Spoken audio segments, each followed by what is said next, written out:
ਸਤਿ ਸ਼੍ਰੀ ਅਕਾਲ ਦੋਸਤੋ, ਤੁਸੀਂ ਵੇਖ ਰਹੇ ਹੋ ਇੰਡੋਜ਼ ਟੀਵੀ ਆਸਟ੍ਰੇਲੀਆ। ਮੈਂ ਦੇਵ ਸਿੱਧੂ ਇੱਕ ਵਾਰ ਫਿਰ ਹਾਜ਼ਰ ਹੋ ਚੁੱਕਾ ਜੀ ਲੈ ਕੇ ਪ੍ਰੋਗਰਾਮ ਸਾਡੇ ਮਸਲੇ ਸਾਡੇ ਹੱਲ।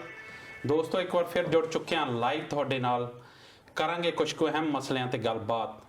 ਦੋਸਤੋ ਜਿਵੇਂ ਕਿ ਤੁਸੀਂ ਜਾਣਦੇ ਹੋ ਕਿ ਇਹ ਪ੍ਰੋਗਰਾਮ ਹਰ ਬੁੱਧਵਾਰ ਹਰ ਐਤਵਾਰ ਸ਼ਾਮਾਂ ਨੂੰ 7 ਵਜੇ ਅਸੀਂ ਬਿਲਕੁਲ ਲਾਈਵ ਲੈ ਕੇ ਹਾਜ਼ਰ ਹੁੰਦੇ ਹਾਂ, ਜਿਹਦੇ ਵਿੱਚ ਕੁਝ ਕੁ ਅਹਿਮ ਮਸਲਿਆਂ ਦੀ ਗੱਲਬਾਤ ਦੇ ਨਾਲ ਨਾਲ ਤੁਹਾਡੇ ਵੱਲੋਂ ਭੇਜੇ ਗਏ ਸਵਾਲਾਂ ਤੇ ਟਿੱਪਣੀਆਂ ਤੇ ਵੀ ਚਰਚਾ ਹੁੰਦੀ ਹੈ। ਸੋ ਅੱਜ ਵੀ ਜੇਕਰ ਤੁਹਾਡੇ ਕੋਲ ਕਿਸੇ ਖਬਰ ਮੁਤਲਕ ਕੋਈ ਸਵਾਲ, ਕੋਈ ਟਿੱਪਣੀ, ਕੋਈ ਵੀ ਅਪਡੇਟ ਹੋਵੇ ਤਾਂ ਤੁਸੀਂ ਸਾਡੇ ਤੱਕ ਪੁੱਜਦੀ ਜ਼ਰੂਰ ਕਰਿਓ ਤਾਂ ਜੋ ਉਸ ਦੇ ਉੱਪਰ ਵੀ ਚਰਚਾ ਹੋ ਸਕੇ। ਪਰ ਉਸ ਤੋਂ ਪਹਿਲਾਂ ਆਓ ਸਵਾਗਤ ਕਰੀਏ ਦਲਜੀਤ ਸਿੰਘ ਹੁਣਾਂ ਦਾ।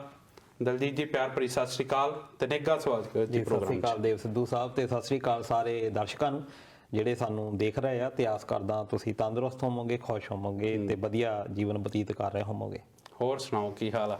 ਹਾਲ ਚਾਲ ਬਹੁਤ ਵਧੀਆ ਜੀ। ਮੌਸਮ ਕਿਦਾਂ ਬ੍ਰਿਸਬੇਨ ਦਾ? ਮੌਸਮ ਇਹ ਰੱਖ ਲਓ ਵੀ ਜਿੱਦਾਂ ਆਪਣੇ ਪੰਜਾਬ ਵਿੱਚ ਹੁੰਦਾ ਕਿ ਮਾਰਚ ਅਪ੍ਰੈਲ ਦੇ ਵਿੱਚ ਮੌਸਮ ਵੀ ਕਨਫਿਊਜ਼ਡ ਲੱਗਦਾ ਹੈ। ਰਾਤ ਨੂੰ ਬਹੁਤ ਠੰਡ ਹੋ ਜਾਂਦੀ ਹੈ ਜੀ ਤੇ ਦਿਨ ਨੂੰ ਕਾਫੀ ਗਰਮੀ ਹੋ ਜਾਂਦੀ ਹੈ ਜੀ, ਤੇ ਕੁਝ ਦਿਨ ਇਦਾਂ ਦਾ ਹੋਰ ਮੌਸਮ ਰਹਿਣਾ ਆ, ਪਰ ਫਿਰ ਵੀ ਆਪਾਂ ਕਹਿ ਸਕਦੇ ਹਾਂ ਤੇ ਸੁਹਾਵਣਾ ਮੌਸਮ ਆ ਜੀ। ਵੈਸੇ ਵੀ ਦੇਵ ਸਿੱਧੂ ਸਾਹਿਬ ਦੇਖੋ ਰੁੱਤਾਂ ਬਦਲਦੀਆਂ, ਇਹ ਬੰਦੇ ਦੇ ਸਰੀਰ ਦੇ ਲਈ ਵੀ ਜ਼ਰੂਰੀ ਆ, ਕੁਦਰਤ ਦਾ ਜਿਹੜੀ ਇੱਕ ਪ੍ਰਣਾਲੀ ਬਣੀ ਹੋਈ ਆ ਉਹਦੇ ਲਈ ਵੀ ਜ਼ਰੂਰੀ ਆ ਤੇ ਆਪਾਂ ਨੂੰ ਹਰ ਮੌਸਮ ਇੰਜੋਏ ਕਰਨਾ ਚਾਹੀਦਾ। ਬਿਲਕੁਲ ਬਿਲਕੁਲ ਜੀ, ਇਹੀ ਜ਼ਿੰਦਗੀ ਆ ਜਿਹੜੀ ਚੇਂਜ ਹੈ, ਚੇਂਜ ਇਜ਼ ਲਾਈਫ। ਜਦੋਂ ਰੁੱਤਾਂ ਬਦਲਦੀਆਂ, ਜਿੱਥੇ ਸਰਦੀ ਵਧੀਆ ਲੱਗਦੀ ਹੈ ਉੱਥੇ ਗਰਮੀ ਵੀ ਇੱਕ ਜ਼ਿੰਦਗੀ ਦਾ ਹਿੱਸਾ ਆ, ਮੌਨਸੂਨ ਆ ਉਹ ਜ਼ਿੰਦਗੀ ਦਾ ਹਿੱਸਾ ਆ। ਇੰਡੀਆ 'ਚ ਕਾਫੀ ਗਰਮੀ ਪੈ ਰਹੀ ਹੈ ਇਸ ਵਕਤ ਤੇ ਬਾਰਿਸ਼ਾਂ ਦੀ ਉਡੀਕ ਕਰ ਰਹੇ ਉੱਥੇ ਦੇ ਲੋਕ। ਦੇਖੋ ਇਹ ਵੀ ਹੈ ਕਿ ਗਰਮੀ ਵੀ ਇੰਜੋਏ ਕਰਨਾ ਚਾਹੀਦੀ ਆ ਜੀ, ਕਿਉਂਕਿ ਜੇ ਗਰਮੀ ਨਾ ਹੋਵੇ ਤੇ ਫਿਰ ਸਰਦੀ ਦਾ ਕੋਈ ਮੈਟਰ ਨਹੀਂ ਕਰਦੀ। ਬਿਲਕੁਲ ਬਹਾਰ ਕੋਈ ਮੈਟਰ ਨਹੀਂ ਕਰਦੀ। ਇਹ ਚੇਂਜਸ ਆ ਜਿਹੜੀ ਲਾਈਫ ਨੂੰ ਕੰਟੀਨਿਊਸਲੀ ਸਾਨੂੰ ਇੱਕ ਆਨੰਦ ਵੀ ਦਿੰਦੀ ਆ ਜੀ। ਇਸ ਗਰਮੀ ਨੋ ਡਾਊਟ ਸਰੀਰ ਦੇ ਲਈ ਬੜਾ ਦੁਖਦਾਈ ਹੋ ਜਾਂਦਾ, ਸਾਡੇ ਕੋਲ ਸਾਧਨ ਵੀ ਬੜੇ ਬਣ ਗਏ ਆ ਹੁਣ, ਪਰ ਨਾਲ ਇਹ ਜ਼ਰੂਰੀ ਹੈਗਾ ਕਿ ਜਦੋਂ ਗਰਮੀਆਂ ਦੀ ਰੁੱਤ ਆਉਂਦੀ ਆ ਪੰਜਾਬ ਵਿੱਚ ਖਾਸ ਤੌਰ ਤੇ, ਜਾਂ ਆਪਾਂ ਉਸ ਖਿੱਤੇ ਵਿੱਚ ਸਾਰੇ ਵਿੱਚ ਦੇਖ ਲਈਏ, ਉਹਦੇ ਵਿੱਚ ਆਪਣੇ ਬੰਗਲਾਦੇਸ਼ ਦੀ ਗੱਲ ਕਰ ਲਈਏ, ਪਾਕਿਸਤਾਨ ਦੀ ਗੱਲ ਕਰ ਲਈਏ, ਆਪਣੇ ਇੰਡੀਆ ਦੀ ਕਰ ਲਈਏ, ਦਰਖਤਾਂ ਦੀ ਬਹੁਤ ਕਮੀ ਆ ਇਹਨਾਂ ਦਿਨਾਂ ਦੇ ਵਿੱਚ। ਇਹ ਸਾਨੂੰ ਚੇਤਾ ਆਉਂਦਾ ਕਿਉਂਕਿ ਹੁਣ ਜਿਹੜੇ 2 ਮਹੀਨਿਆਂ ਤੱਕ ਜਾਂ ਹੁਣ ਤੋਂ ਹੀ ਸ਼ੁਰੂ ਰੱਖ ਲਓ ਕਿ ਹੁਣ ਜਿਹੜੇ ਦਰਖਤ ਉੱਥੇ ਲੱਗਣੇ ਸ਼ੁਰੂ ਹੋ ਗਏ ਆ ਤੇ ਨਾਲ ਇਹ ਜ਼ਰੂਰ ਗੁਜ਼ਾਰਿਸ਼ ਹੈਗੀ ਆ, ਪਰ ਵੈਸੇ ਛੋਟੇ ਘਰ ਹੋ ਗਏ ਆ, ਆਬਾਦੀ ਬਹੁਤ ਵੱਧ ਰਹੀ ਆ, ਪਰ ਜਿਹੜੀਆਂ ਸਾਂਝੀਆਂ ਥਾਵਾਂ ਆ ਖਾਸ ਤੌਰ ਤੇ ਸਕੂਲ ਆ, ਇੱਕ ਨਵਾਂ ਇੱਕ ਟ੍ਰੈਂਡ ਚੱਲ ਪਿਆ ਕਿ ਸਕੂਲਾਂ ਦੇ ਵਿੱਚ ਤੁਸੀਂ ਇੰਟਰਲੌਕ ਲਵਾ ਦਿਓ, ਗਰਾਊਂਡਾਂ ਜਿਹੜੀਆਂ ਕੱਚੀਆਂ ਪੱਕੀਆਂ ਕਰ ਦਿਓ, ਦਰਖਤ ਜ਼ਿਆਦਾ ਤੋਂ ਜ਼ਿਆਦਾ ਕੱਟ ਦਿਓ, ਪਰ ਫਿਰ ਵੀ ਸਾਨੂੰ ਜਿਹੜੀਆਂ ਸਾਂਝੀਆਂ ਥਾਵਾਂ, ਚਾਹੇ ਉਹ ਸੱਥਾਂ ਆ, ਚਾਹੇ ਉਹ ਸਕੂਲ ਆ, ਚਾਹੇ ਉਹ ਸ਼ਮਸ਼ਾਨ ਘਾਟ ਆ, ਸਾਨੂੰ ਉਹਨਾਂ ਵਿੱਚ ਦਰਖਤ ਜ਼ਰੂਰ ਲਾਉਣੇ ਚਾਹੀਦੇ। ਬਿਲਕੁਲ ਦਲਜੀਤ ਜੀ, ਇਹੀ ਸ਼ਾਇਦ ਤਰਾਸਦੀ ਆ ਕਿ ਇਸ ਵਕਤ ਜਿਹੜੀ ਮਨੁੱਖਤਾ ਹੈ ਉਹ ਕਿਤੇ ਨਾ ਕਿਤੇ ਕੁਦਰਤ ਨਾਲ ਖਿਲਵਾੜ ਕਰਨ ਲੱਗ ਪਈ ਆ। ਜੇ ਆਪਾਂ ਦਰਖਤਾਂ ਦੀ ਗੱਲ ਕਰਦੇ ਹਾਂ ਤਾਂ ਬਹੁਤ ਸਾਰੀਆਂ ਥਾਵਾਂ ਤੋਂ ਦਰਖਤ ਮਨਫੀ ਹੋ ਚੁੱਕੇ ਆ। ਉਹਨਾਂ ਦੀ ਜਗ੍ਹਾ, ਦਰਖਤਾਂ ਦੀ ਜਗ੍ਹਾ ਜਿਹੜੀਆਂ ਉੱਚੀਆਂ ਉੱਚੀਆਂ ਬਿਲਡਿੰਗਸ ਨੇ, ਹਾਈ ਰਾਈਜ਼ ਬਿਲਡਿੰਗਸ ਨੇ ਲੈ ਲਈ ਆ। ਸ਼ਾਇਦ ਉਹਦਾ ਹੀ ਕਾਰਨ ਹੈ ਜਿਹੜਾ ਜਿੱਦਾਂ ਮਹਾਮਾਰੀ ਦਾ ਸਾਹਮਣਾ ਕਰ ਰਿਹਾ ਇਸ ਵਕਤ ਕਰੋਨਾ, ਇਦਾਂ ਦੀ ਮਹਾਮਾਰੀ ਸ਼ਾਇਦ ਕਦੀ ਸੋਚੀ ਵੀ ਨਹੀਂ ਹੋਊਗੀ ਜਿਸ ਤੋਂ ਬੰਦੇ ਤੋਂ ਡਰ ਲੱਗਣ ਲੱਗ ਪਊਗਾ। ਜੀ ਬਿਲਕੁਲ, ਇਹ ਕਿਹਾ ਜਾਂਦਾ ਵੀ ਇਹਨੂੰ ਵੀ ਆਪਾਂ ਲੈਬ ਵਿੱਚ ਹੀ ਇਹ ਜਿਹੜੇ ਵਾਇਰਸ ਤਿਆਰ ਕੀਤੇ ਆ, ਇਹ ਕਿਹਾ ਜਾਂਦਾ। ਫਿਰ ਵੀ ਛੇੜਖਾਨੀ ਜਿਹੜੀ ਕੁਦਰਤ ਦੇ ਨਾਲ ਉਹਦਾ ਸਾਨੂੰ ਭੁਗਤਣਾ ਪੈਂਦਾ, ਖਾਸ ਤੌਰ ਤੇ ਜਿੱਦਾਂ ਦਾ ਸਮੁੰਦਰ ਲੈਵਲ ਵੱਧ ਰਿਹਾ ਆ, ਸਮੁੰਦਰ ਦੇ ਪਾਣੀ ਦਾ ਲੈਵਲ ਵੱਧ ਰਿਹਾ। ਇਹ ਕਹਿੰਦੇ ਆ ਵੀ ਕੁਝ ਦਹਾਕੇ ਸਾਲਾਂ ਤੱਕ ਜਾਂ ਕੁਝ ਸਦੀਆਂ ਤੱਕ ਕੁਝ ਦੇਸ਼ ਇਦਾਂ ਦੇ ਆ ਜਿਹੜੇ ਡੁੱਬ ਜਾਣੇ ਆ, ਕਿਉਂਕਿ ਪਾਣੀ ਦਾ ਪੱਧਰ ਲਗਾਤਾਰ ਵੱਧ ਰਿਹਾ ਆ। ਗਲੇਸ਼ੀਅਰ ਜਿਹੜੇ ਆ ਗਰਮੀ ਦੇ ਨਾਲ ਪਿਘਲ ਰਹੇ ਆ, ਇਸ ਕਰਕੇ ਸਾਨੂੰ ਜ਼ਿਆਦਾ ਤੋਂ ਜ਼ਿਆਦਾ ਦਰਖਤ ਲਾਉਣ ਵੱਲ ਜ਼ਰੂਰ ਐਫਰਟ ਕਰਨੇ ਚਾਹੀਦੇ ਜੀ। ਬਿਲਕੁਲ, ਜਦੋਂ ਕਦੇ ਇਹ ਵੀ ਕਿਤੇ ਨਾ ਕਿਤੇ ਪ੍ਰੋਬਲਮ ਆਉਂਦੀ ਹੈ ਕਿ ਅਸੀਂ ਦਰਖਤ ਲਾ ਤਾਂ ਦਿੰਨੇ ਆ ਪਰ ਉਹਨਾਂ ਨੂੰ ਪਾਲਦੇ ਨਹੀਂ, ਕਿਉਂਕਿ ਉਹਨਾਂ ਨੂੰ ਪਾਲਣਾ ਪੈਂਦਾ ਆ ਪਾਣੀ ਨਾਲ। ਕਿਤੇ ਨਾ ਕਿਤੇ ਸਾਨੂੰ ਆਪਣੀ ਜ਼ਿੰਮੇਵਾਰੀ ਸਮਝਣੀ ਪੈਂਦੀ ਆ, ਪਰ ਅਸੀਂ ਉਸ ਜ਼ਿੰਮੇਵਾਰੀ ਤੋਂ ਭੱਜਦੇ ਆ ਤੇ ਉਹ ਹੀ ਸ਼ਾਇਦ ਉਹਦਾ ਹਰਜਾਨਾ ਕਿਤੇ ਨਾ ਕਿਤੇ ਭਰਨਾ ਪੈਂਦਾ। ਜ਼ਿਆਦਾਤਰ NGOs ਜਾਂ ਕੁਝ ਹੋਰ ਕਹਿ ਲਓ ਕਿ ਉਹ ਦਰਖਤ ਲਾਉਣ ਦੇ ਵਿੱਚ ਯਕੀਨ ਰੱਖਦੇ ਆ ਜੀ। ਕੁਝ NGOs ਇਦਾਂ ਦੇ ਕੰਮ ਜਾਂ ਸਮਾਜ ਸੇਵੀ ਇੰਨਾ ਹੀ ਆ ਕਿ ਉਹ ਫੋਟੋਆਂ ਖਿਚਵਾ ਲੈਂਦੇ ਆ, ਉਹਨੂੰ ਲਾ ਕੇ ਇੱਥੋਂ ਹੀ ਆਪਣੀ ਉਹ ਜ਼ਿੰਮੇਵਾਰੀ ਤੋਂ ਮੁਕਤ ਹੋ ਜਾਂਦੇ ਆ। ਬਿਲਕੁਲ, ਈਵਨ ਕਿ ਇੱਕ ਪੰਜਾਬ ਦੇ ਵਿੱਚ ਅਖਬਾਰ ਆਈ ਸੀ, ਉਹਨੇ ਵੀ ਇੱਕ ਲਹਿਰ ਚਲਾਈ ਸੀ। ਉਦੋਂ ਮੈਨੂੰ ਲੱਗਦਾ ਵੀ ਜੇ ਉਹ ਦਰਖਤ ਸਾਰੇ ਪਲ ਜਾਂਦੇ ਹੁਣ ਨੂੰ ਤਾਂ ਪੰਜਾਬ ਜੰਗਲ ਬਣ ਜਾਣਾ ਸੀ। ਉਸ ਵੇਲੇ ਮੈਂ ਇਹ ਸੋਚਦਾ ਸੀ ਵੀ ਮੈਂ 2-3 ਸਾਲਾਂ ਦੀ ਪੰਜਾਬ ਜਾਣਾ ਆ ਤੇ ਪੰਜਾਬ ਜੰਗਲ ਬਣਿਆ ਹੋਣਾ ਜੀ, ਪਰ ਉਹ ਪਹਿਲਾਂ ਨਾਲ ਵੀ ਘੱਟ ਹੋਏ ਸੀ। ਉਹਦਾ ਕਾਰਨ ਇਹ ਆ ਕਿ ਅਸੀਂ ਜ਼ਿੰਮੇਵਾਰੀ ਬਸ ਇੰਨਾ ਕਿ ਦਰਖਤ ਲਾ ਕੇ ਛੱਡ ਦਿੱਤਾ ਇਹਨੂੰ। ਇਹ ਦਰਖਤ ਵੀ ਜਿਹੜੇ ਆ, ਜਿੱਦਾਂ ਆਪਾਂ ਛੋਟੇ ਪਸ਼ੂ ਆਪਣਾ ਪਿਛੋਕੜ ਰਿਹਾ ਕਿਸਾਨੀ ਦੇ ਨਾਲ, ਜਿੱਦਾਂ ਛੋਟੇ ਪਸ਼ੂ ਪਾਲਣੇ ਹੁੰਦੇ ਆ, ਉਹਨਾਂ ਨੂੰ ਕਹਿੰਦੇ ਬੱਚਿਆਂ ਵਾਂਗੂ ਪਾਲ ਹੁੰਦੇ ਆ, ਕੱਟੇ ਆ ਜਾਂ ਬੱਚੇ ਆ, ਤੇ ਇਦਾਂ ਹੀ ਦਰਖਤ ਜਿਹੜੇ ਆ ਵੀ ਬੱਚਿਆਂ ਵਾਂਗੂ ਪਾਲਣੇ ਪੈਂਦੇ। ਜੀ ਬਿਲਕੁਲ, ਸਾਡੀ ਜਿਹੜੀ ਜ਼ਿੰਦਗੀ ਸੀ ਉਹਦਾ ਬਹੁਤ ਅਹਿਮ ਹਿੱਸਾ ਆ ਇਹ ਦਰਖਤ। ਇਹ ਸਾਡੇ ਤੋਂ ਮੇਰੇ ਖਿਆਲ ਲੈਂਦੇ ਘੱਟ ਆ, ਮੰਗਦੇ ਘੱਟ ਆ ਤੇ ਦਿੰਦੇ ਬਹੁਤ ਕੁਛ ਆ ਸਾਨੂੰ, ਪਰ ਅਸੀਂ ਉਹ ਚੀਜ਼ ਸਮਝਦੇ ਨਹੀਂ ਆ। ਇਹ ਉਦੋਂ ਪਤਾ ਲੱਗਦਾ ਜਦੋਂ ਹਸਪਤਾਲ ਦੇ ਵਿੱਚ ਤੁਸੀਂ ਦਾਖਲ ਹੁੰਨੇ ਆ ਤੇ 200 ਦਾ ਇੱਕ ਸਿਲੰਡਰ ਝੱਟ ਖਤਮ ਹੋ ਜਾਂਦਾ ਆਕਸੀਜਨ ਦਾ। ਇਹ ਤੁਹਾਨੂੰ ਪਤਾ ਲੱਗਦਾ ਵੀ ਅਸੀਂ ਮੌਤ ਦੇ ਵਿੱਚ ਕਿੰਨੇ ਹਜ਼ਾਰਾਂ ਰੁਪਏ ਦੀ ਆਕਸੀਜਨ ਇੱਕ ਦਿਨ ਦੇ ਵਿੱਚ ਲੈ ਲੈਂਦੇ, ਗਵਾ ਦਿੱਤੀ। ਬਿਲਕੁਲ। ਸੋ ਦਲਜੀਤ ਜੀ ਰੁਕ ਕਰੀਏ ਖਬਰਾਂ ਵੱਲ। ਤੇ ਸ਼ੁਰੂਆਤ ਜਿਹੜੀ ਆ ਉਹ ਮੈਂ ਕਰਨੀ ਚਾਹੂੰਗਾ ਮੀਡੀਆ ਤੋਂ, ਖਾਸ ਕਰਕੇ ਭਾਰਤੀ ਮੀਡੀਆ ਤੋਂ। ਭਾਰਤ ਇੱਕ ਲੋਕਤੰਤਰ ਦੇਸ਼ ਆ ਤੇ ਭਾਰਤੀ ਮੀਡੀਆ ਜਿਹੜਾ ਆ ਉਹ ਲੋਕਤੰਤਰ, ਜਿਹੜਾ ਭਾਰਤ ਦੇ ਲੋਕਤੰਤਰ ਦਾ ਚੌਥਾ ਥੰਮ ਮੰਨਿਆ ਜਾਂਦਾ। ਪਰ ਪਿਛਲੇ ਕੁਝ ਕੁ ਸਾਲਾਂ ਤੋਂ ਜਿਸ ਹਿਸਾਬ ਨਾਲ ਭਾਰਤ ਦੇ ਮੀਡੀਆ ਦੀ ਪੱਧਰ 'ਚ ਗਿਰਾਵਟ ਆਈ ਆ, ਉਹ ਲੋਕਤੰਤਰ ਲਈ ਬਹੁਤ ਵੱਡਾ ਖਤਰਾ ਬਣਦਾ ਜਾ ਰਿਹਾ। ਕੀ ਕਹਿਣਾ ਚਾਹੋਗੇ? ਦਰਅਸਲ ਜਦੋਂ ਦੀ ਮੋਦੀ ਸਰਕਾਰ ਆਈ ਹੈ, ਇਦੋਂ ਪਹਿਲਾਂ ਵੀ ਮੀਡੀਆ ਦੇ ਉੱਤੇ ਕਾਫੀ ਸਕੰਜਾ ਕੱਸਦੇ ਰਹੇ ਆ। ਖਾਸ ਤੌਰ ਤੇ ਅਸੀਂ ਇੰਦਰਾ ਗਾਂਧੀ ਦੀਆਂ ਐਗਜ਼ਾਮਪਲਸ ਦੇਖਦੇ ਹਾਂ, ਜਦੋਂ ਐਮਰਜੈਂਸੀ ਲੱਗੀ ਆ ਉਸ ਵੇਲੇ ਮੀਡੀਆ ਦੇ ਉੱਤੇ ਬਿਲਕੁਲ ਲਗਾਮ ਕੱਸ ਦਿੱਤੀ ਗਈ ਜੀ। ਇਹ ਜਿਹੜੀਆਂ ਗੱਲਾਂ ਆ ਹੁਣ ਇੱਕ ਤਰ੍ਹਾਂ ਨਾਲ ਇਨਡਾਇਰੈਕਟਲੀ, ਸਿੱਧੀ ਤਾਂ ਹੈ ਨਹੀਂ ਐਮਰਜੈਂਸੀ, ਪਰ ਇੱਕ ਤਰ੍ਹਾਂ ਦੇ ਨਾਲ ਇਨਡਾਇਰੈਕਟਲੀ ਲਾ ਚੁੱਕੇ ਆ ਐਮਰਜੈਂਸੀ। ਐਮਰਜੈਂਸੀ ਦਾ ਮਤਲਬ ਕੀ ਹੈ? ਜਿਹੜਾ ਆਰਟੀਕਲ 19 ਆਪਾਂ ਨੂੰ ਕਹਿੰਦਾ ਆ ਵੀ ਤੁਹਾਨੂੰ ਫਰੀडम ਆਫ ਸਪੀਚ ਤੇ ਐਕਸਪ੍ਰੈਸ਼ਨ ਦਾ ਜਿਹੜਾ ਅਧਿਕਾਰ ਦਿੰਦਾ, ਉਹ ਬਿਲਕੁਲ ਖਤਮ ਹੋ ਗਿਆ। ਤੁਸੀਂ ਕਿਸੇ ਗੱਲ ਨੂੰ ਕਰ ਹੀ ਨਹੀਂ ਸਕਦੇ। ਤੁਸੀਂ ਆਪਣੇ ਜਿਹੜੇ ਜਜ਼ਬਾਤ ਆ, ਤੁਹਾਡੀਆਂ ਫੀਲਿੰਗਸ ਆ, ਚਾਹੇ ਉਹ ਤੁਹਾਡੇ ਧਰਮ ਦੇ ਲਈ ਆ, ਚਾਹੇ ਉਹ ਤੁਹਾਡੇ ਸਮਾਜ ਦੇ ਲਈ ਆ, ਚਾਹੇ ਰਾਜਨੀਤੀ ਦੇ ਲਈ, ਤੁਸੀਂ ਇੰਨਾ ਜ਼ਿਆਦਾ ਤੁਹਾਡਾ ਵਿਰੋਧ ਕੀਤਾ ਜਾਂਦਾ ਜੇ ਉਸ ਧਾਰਾ ਦੇ ਵਿੱਚ, ਮੁੱਖ ਧਾਰਾ ਵਿੱਚ ਤੁਸੀਂ ਨਹੀਂ ਬਹਿੰਦੇ। ਬਿਲਕੁਲ ਉਹੀ ਗਲਤੀਆਂ ਜੋ ਇੰਦਰਾ ਗਾਂਧੀ ਕਰ ਰਹੀ ਸੀ, ਨਰਿੰਦਰ ਮੋਦੀ ਵੀ ਉਹੀ ਗਲਤੀਆਂ ਕਰ ਰਿਹਾ ਜੀ।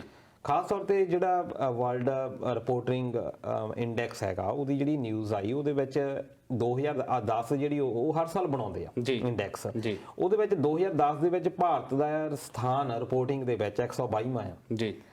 ਖਾਸ ਤੌਰ ਤੇ ਜਦੋਂ ਯੂਰਪੀਅਨ ਕੰਟਰੀਜ਼ ਹੈ ਜਿੱਥੇ ਕਿ ਬਹੁਤ ਇੱਕ ਵਧੀਆ ਤਰੀਕੇ ਦੇ ਨਾਲ ਇਹ ਸਿਸਟਮ ਚੱਲਦਾ, ਬਿਲਕੁਲ ਉਸ ਵੇਲੇ ਅਸੀਂ 122ਵੇਂ ਸਥਾਨ ਤੇ ਸੀ, ਜਿਹੜਾ ਅਸੀਂ 19 ਤੱਕ ਆਉਂਦੇ ਇਹ ਹੁਣ ਅਸੀਂ 142ਵੇਂ ਨੰਬਰ ਤੇ ਖਿਸਕ ਗਏ ਹਾਂ ਜੀ। ਪਿਛਲੇ 2014 ਤੋਂ ਆਪਾਂ ਲਾ ਲਈਏ 2019 ਤੱਕ ਇਹ ਕਿਹਾ ਜਾਂਦਾ ਵੀ ਜਿਹੜੀ ਰਿਪੋਰਟਿੰਗ ਦੱਸਦੇ ਆ, ਜਿਹੜੇ ਰਜਿਸਟਰਡ ਹੋਏ ਆ ਕੇਸ, 200 ਕੇਸ ਇਦਾਂ ਦੇ ਹੋਏ ਆ ਜਿੱਥੇ ਮਾਰਨ ਦਾ ਯਤਨ ਕੀਤਾ ਗਿਆ ਰਿਪੋਰਟਰਸ ਨੂੰ। ਈਵਨ ਕਿ 40 ਜਿਹੜੇ ਰਿਪੋਰਟਰ ਆ ਉਹ ਮਾਰ ਵੀ ਦਿੱਤੇ ਗਏ ਆ। 2018 ਦਾ ਸਾਲ ਦਾ ਬਹੁਤ ਭਿਆਨਕ ਮੰਨਿਆ ਜਾਂਦਾ ਰਿਪੋਰਟਰਸ ਦੇ ਲਈ। ਉਹਦੇ ਵਿੱਚ ਬਹੁਤ ਸਾਰੀਆਂ ਕਿਲਿੰਗਸ ਹੋਈਆਂ ਜਿਹੜੇ ਕਿ ਹਿੰਦੂਤਵਾ ਏਜੰਡੇ ਦਾ ਵਿਰੋਧ ਕਰਦੇ ਸੀ। ਬਿਲਕੁਲ ਤੁਸੀਂ ਦੇਖਿਆ ਹੋਣਾ ਕਿ ਉਹਨਾਂ ਦਿਨਾਂ ਦੇ ਵਿੱਚ ਜਦੋਂ ਗਊ ਮਾਸ ਦੇ ਲਈ ਮਾਰਿਆ ਜਾਂਦਾ ਸੀ, ਗਊ ਨਾਲ ਕੋਈ ਜਾ ਰਿਹਾ ਉਹਨੂੰ ਮਾਰ ਦਿੱਤਾ ਜਾਂਦਾ ਸੀ। ਉਹ ਵੀ ਸਿਰਫ ਗਊ ਦਾ ਨਾਮ ਲੈ ਕੇ ਮਾਰਿਆ ਜਾਂਦਾ ਸੀ, ਕਿਤੇ ਨਾ ਕਿਤੇ ਟਾਰਗੇਟ ਕੀਤਾ ਜਾਂਦਾ ਸੀ ਇੱਕ ਭਾਈਚਾਰੇ ਨੂੰ। ਉਹਨਾਂ ਤੋਂ ਜ਼ਬਰਦਸਤੀ ਉਹਨਾਂ ਨੂੰ ਘੇਰ ਕੇ ਜੈ ਸ਼੍ਰੀ ਰਾਮ ਦੇ ਨਾਅਰੇ ਲਵਾਏ ਜਾਂਦੇ ਸੀ। ਜੇ ਕੋਈ ਚੋਰ ਫੜ ਲੈਂਦੇ ਸੀ ਉਹਨੂੰ ਜੈ ਸ਼੍ਰੀ ਰਾਮ ਦਾ ਕੁੱਟ-ਕੁੱਟ ਕੇ ਮਾਰ ਦਿੱਤਾ ਜਾਂਦਾ ਸੀ। ਉਹ ਕਿਤੇ ਨਾ ਕਿਤੇ ਬਹੁਤ ਜ਼ਿਆਦਾ ਧੱਕਾ ਕੀਤਾ ਜਾਂਦਾ ਸੀ। ਤੇ ਉਹਦੇ ਵਿੱਚ ਰਿਪੋਰਟਿੰਗ ਨੇ ਬਹੁਤ ਅਹਿਮ ਭੂਮਿਕਾ ਨਿਭਾਈ ਆ ਜੀ। ਜਿਹੜੇ ਰਿਪੋਰਟਰ ਆ, ਖਾਸ ਤੌਰ ਤੇ ਜਿਹੜੇ ਪਹਿਲੇ 7 ਜਿਹੜੇ ਚੈਨਲ ਆ, ਉਹਨਾਂ ਦਾ ਤੁਸੀਂ ਪਿਛੋਕੜ ਕੱਢ ਕੇ ਦੇਖੋ, ਉਹ ਸਾਰੇ ਕੋਈ ਰਾਜ ਮੰਤਰੀ ਆ, ਜਾਂ ਕਹਿ ਲਓ ਰਾਜ ਸਭਾ ਦੇ ਮੈਂਬਰ ਆ ਜਾਂ ਲੋਕ ਸਭਾ ਦੇ ਮੈਂਬਰ ਆ, ਉਹਨਾਂ ਨੇ ਚਲਾਏ ਹੋਏ ਆ, ਜਾਂ ਉਹਨਾਂ ਦਾ ਸਿੱਧਾ ਪੋਲੀਟੀਕਲ ਰਿਸ਼ਤੇ ਆ ਜੀ। ਇਹਦਾ ਮਤਲਬ ਇਹ ਹੈ ਕਿ ਅਸਲ ਦੇ ਵਿੱਚ ਜਿੰਨੇ ਵੀ ਟੀਵੀ ਆ, ਕਿਉਂਕਿ ਆਮ ਲੋਕ ਕੀ ਚਾਹੁੰਦੇ ਆ, ਆਮ ਲੋਕ ਇਹ ਸੋਚਦੇ ਆ ਕਿ ਜੋ ਟੀਵੀ ਦੇ ਉੱਤੇ ਦਿਖਾਇਆ ਜਾ ਰਿਹਾ ਇਹ ਸੱਚ ਆ। ਜੋ ਅਸੀਂ ਅੱਜ ਬੋਲ ਰਹੇ ਹਾਂ, ਜੋ ਦੇਵ ਸਿੱਧੂ ਬੋਲ ਰਿਹਾ ਜਾਂ ਦਲਜੀਤ ਸਿੰਘ ਬੋਲ ਰਿਹਾ, ਇਹ ਟੀਵੀ ਦੇ ਉੱਤੇ ਬੋਲ ਰਿਹਾ, ਇਹ ਸੱਚੇ ਬੋਲ ਰਿਹਾ ਜੀ। ਪਰ ਇਹਦੀ ਪ੍ਰਮਾਣਿਕਤਾ ਕੋਈ ਨਹੀਂ। ਬਿਲਕੁਲ ਮੈਂ ਇੱਥੇ ਝੂਠ ਵੀ ਬੋਲ ਸਕਦਾ ਜੀ, ਮੈਨੂੰ ਕੌਣ ਸਿੱਧ ਕਰੂੰਗਾ ਇਹਦੇ ਉੱਤੇ? ਬਿਲਕੁਲ 1966 ਦੇ ਵਿੱਚ ਇੱਕ ਪ੍ਰੈਸ ਕਾਉਂਸਲ ਆਫ ਇੰਡੀਆ ਬਣਾਈ ਗਈ। ਉਹ ਇਸ ਲਈ ਬਣਾਈ ਗਈ ਕਿ ਇਹ ਨਜ਼ਰ ਰੱਖੂਗੀ ਜੀ ਬਈ ਪ੍ਰੈਸ ਕਰ ਕੀ ਰਹੀ ਆ ਜੀ। ਹੁਣ ਅਖਬਾਰਾਂ ਦੇ ਉੱਤੋਂ ਸਾਡਾ ਯਕੀਨ ਉੱਠ ਗਿਆ। ਅਖਬਾਰਾਂ ਅਸੀਂ ਬਹੁਤੀਆਂ ਪੜ੍ਹਦੇ ਨਹੀਂ, ਸਾਡੇ ਕੋਲ ਟਾਈਮ ਦੀ ਸ਼ਾਰਟੇਜ ਹੋ ਗਈ ਜਾਂ ਸਾਡਾ ਲਾਈਫ ਸਟਾਈਲ ਇਦਾਂ ਦਾ ਬਣ ਗਿਆ।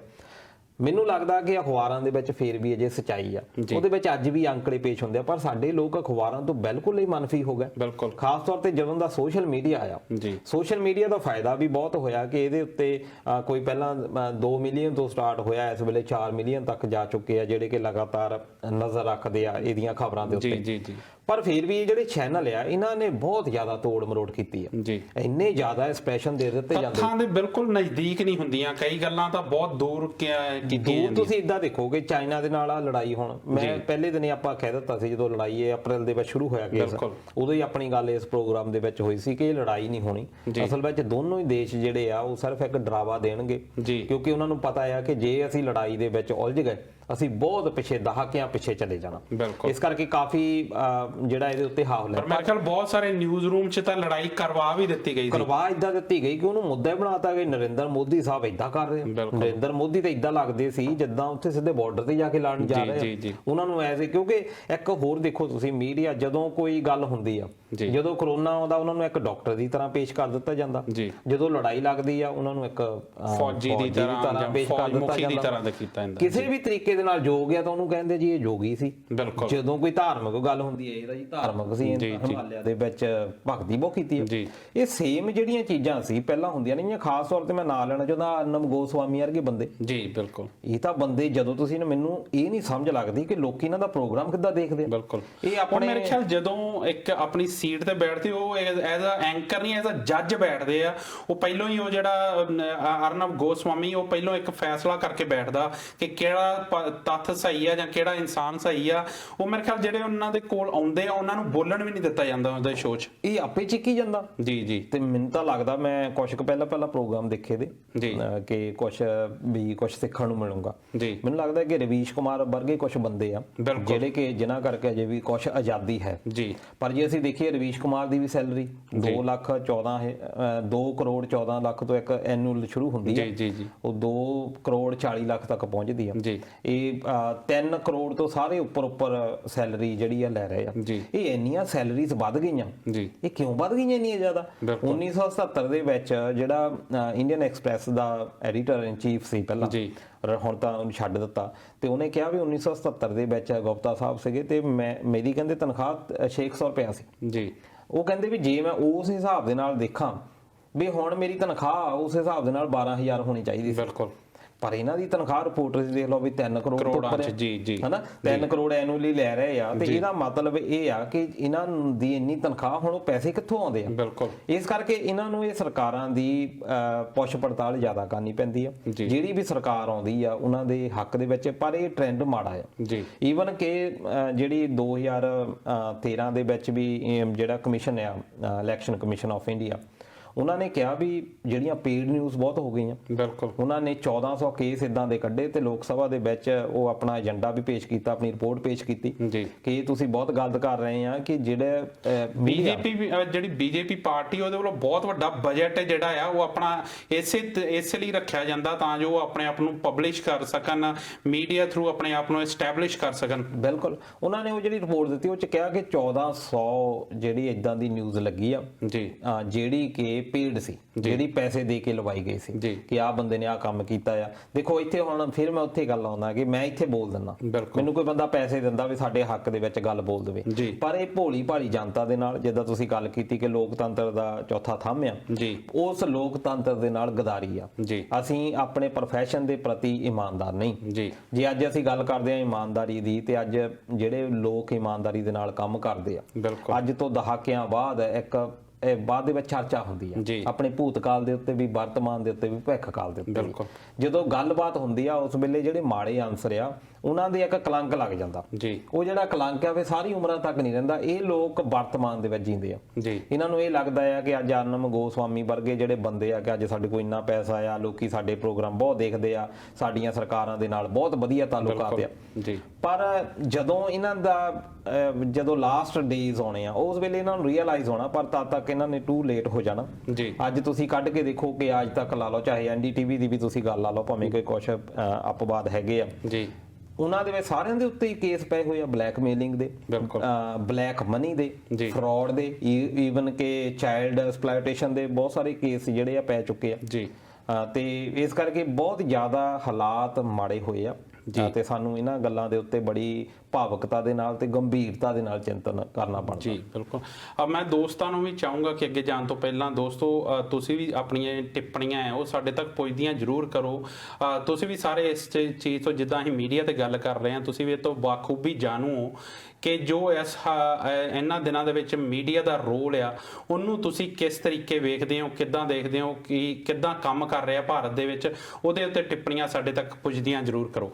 ਦਲਜੀਤ ਜੀ ਤੁਸੀਂ British the press council of India ਦੀ ਗੱਲ ਕੀਤੀ, ਪਰ ਮੇਰਾ ਨਹੀਂ ਖਿਆਲ ਸ਼ਾਇਦ ਉਹ ਹੁਣ ਕੰਮ ਕਰਦੀ ਹੋਵੇ, ਕਿਉਂਕਿ ਉਹਦੀ ਨਜ਼ਰ ਰੱਖਣ ਦੀ ਉਹਦੀ ਡਿਊਟੀ ਸੀ ਕਿ ਨਜ਼ਰ ਰੱਖੀ ਜਾਵੇ ਵੀ ਜਿਹੜੀ ਖਬਰ ਆ ਉਹ ਤੱਥਾਂ ਤੇ ਆਧਾਰਿਤ ਹੋਵੇ।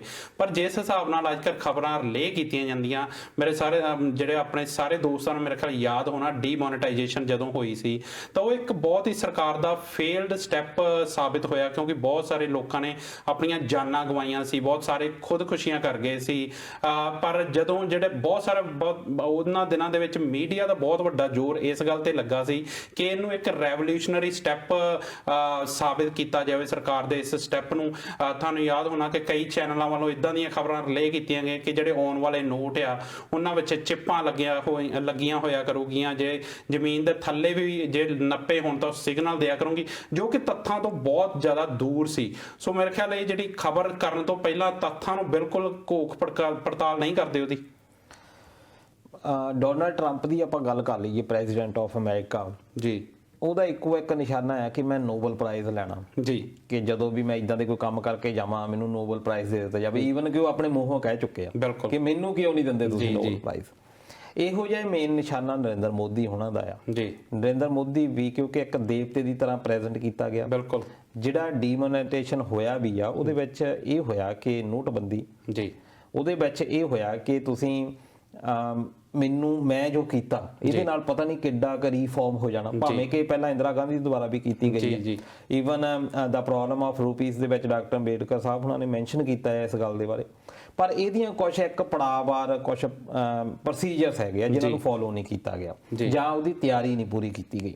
ਇਹ ਨਹੀਂ ਸੀ ਕਿ ਇਹ ਜਿਹੜਾ ਉਹਨਾਂ ਨੇ ਬਹੁਤ ਗਲਤ ਕਰ ਦਿੱਤਾ, ਅਸਲ ਵਿੱਚ ਬੜਾ ਬੋਲਡ ਸਟੈਪ ਸੀ, ਬਹੁਤ ਵਧੀਆ ਸਟੈਪ ਸੀ, ਪਰ ਉਹਨੂੰ ਜਿਹੜਾ ਇੰਪਲੀਮੈਂਟੇਸ਼ਨ ਜੀ ਬਿਲਕੁਲ ਗੱਲ ਤਾਂ ਉਹੀ ਇੰਪਲੀਮੈਂਟੇਸ਼ਨ ਜਿੱਦਾਂ ਕੀਤੀ ਗਈ ਉਹ ਬਹੁਤ ਗਲਤ ਸੀ। ਉਹਦਾ ਹਰਜਾਨਾ ਜਿਹੜਾ ਉਹ ਆਮ ਲੋਕਾਂ ਨੂੰ ਭੁਗਤਣਾ ਪਿਆ, ਉਹਦੇ ਕਰਕੇ ਬਹੁਤ ਜ਼ਿਆਦਾ ਹੋਇਆ। ਪਰ ਮੀਡੀਆ ਨੂੰ ਜਿੱਦਾਂ ਤੁਸੀਂ ਗੱਲ ਕੀਤੀ ਕਿ ਪੇਡ ਆ ਜੀ, ਹੁਣ ਜਦੋਂ ਇੰਨਾ ਪੈਸਾ ਹੀ ਤੁਸੀਂ ਉਹਨਾਂ ਨੂੰ ਪੇਡ ਕਰ ਦਿੱਤਾ ਉਹ ਤੋਂ ਜੋ ਮਰਜ਼ੀ ਕਹਾ ਲਓ, ਤੁਹਾਡਾ ਆਪਣੇ ਮੀਡੀਆ ਆ ਤੁਹਾਡੇ। ਜਦੋਂ ਤੁਸੀਂ ਕਹਿ ਦਿੰਦੇ ਆ ਕਿ ਹੁਣ ਇਹ ਦੇਖੋ ਕਿ ਜਿਹੜੇ ਉੱਥੇ ਕੰਮ ਵੀ ਕਰਦੇ ਆ ਰਿਪੋਰਟਰ, ਉਹ ਆਪ ਕਹਿੰਦੇ ਆ ਕਿ ਜੇ ਅਸੀਂ ਇਦਾਂ ਦਾ ਨਹੀਂ ਕਰਦੇ ਸਾਡਾ ਫਿਊਚਰ ਕੋਈ ਸੇਫ ਨਹੀਂ ਜੀ। ਲੈ ਦੇ ਕੇ 6-7 ਚੈਨਲ ਹੈ ਜਿਹੜੇ ਮੇਨ ਆ ਜਿਨ੍ਹਾਂ ਨੇ ਕਰੋੜਾਂ ਰੁਪਇਆ ਤੁਹਾਨੂੰ ਪੇ ਕਰਨਾ, ਬਿਲਕੁਲ ਤੁਹਾਡੇ ਕੋਲ ਉਹ ਤੁਹਾਨੂੰ ਕੱਢ ਦਿੰਦੇ ਆ, ਤੁਹਾਡੇ ਕੋਲ ਆਪਸ਼ਨ ਹੀ ਹੈ ਨਹੀਂ। ਜਿਹੜੇ ਬੰਦੇ ਸੱਚ ਬੋਲਣ ਦੀ ਕੋਸ਼ਿਸ਼ ਕਰਦੇ ਆ ਉਹ ਬਾਹਰ ਨਿਕਲਦੇ ਆ ਤੇ ਉਸ ਤੋਂ ਬਾਅਦ ਉਹਨਾਂ ਨੂੰ ਪੁੱਛਿਆ ਨਹੀਂ ਜਾਂਦਾ, ਉਹਨਾਂ ਦਾ ਕੈਰੀਅਰ ਬਿਲਕੁਲ ਤਬਾਹ ਹੋ ਜਾਂਦਾ।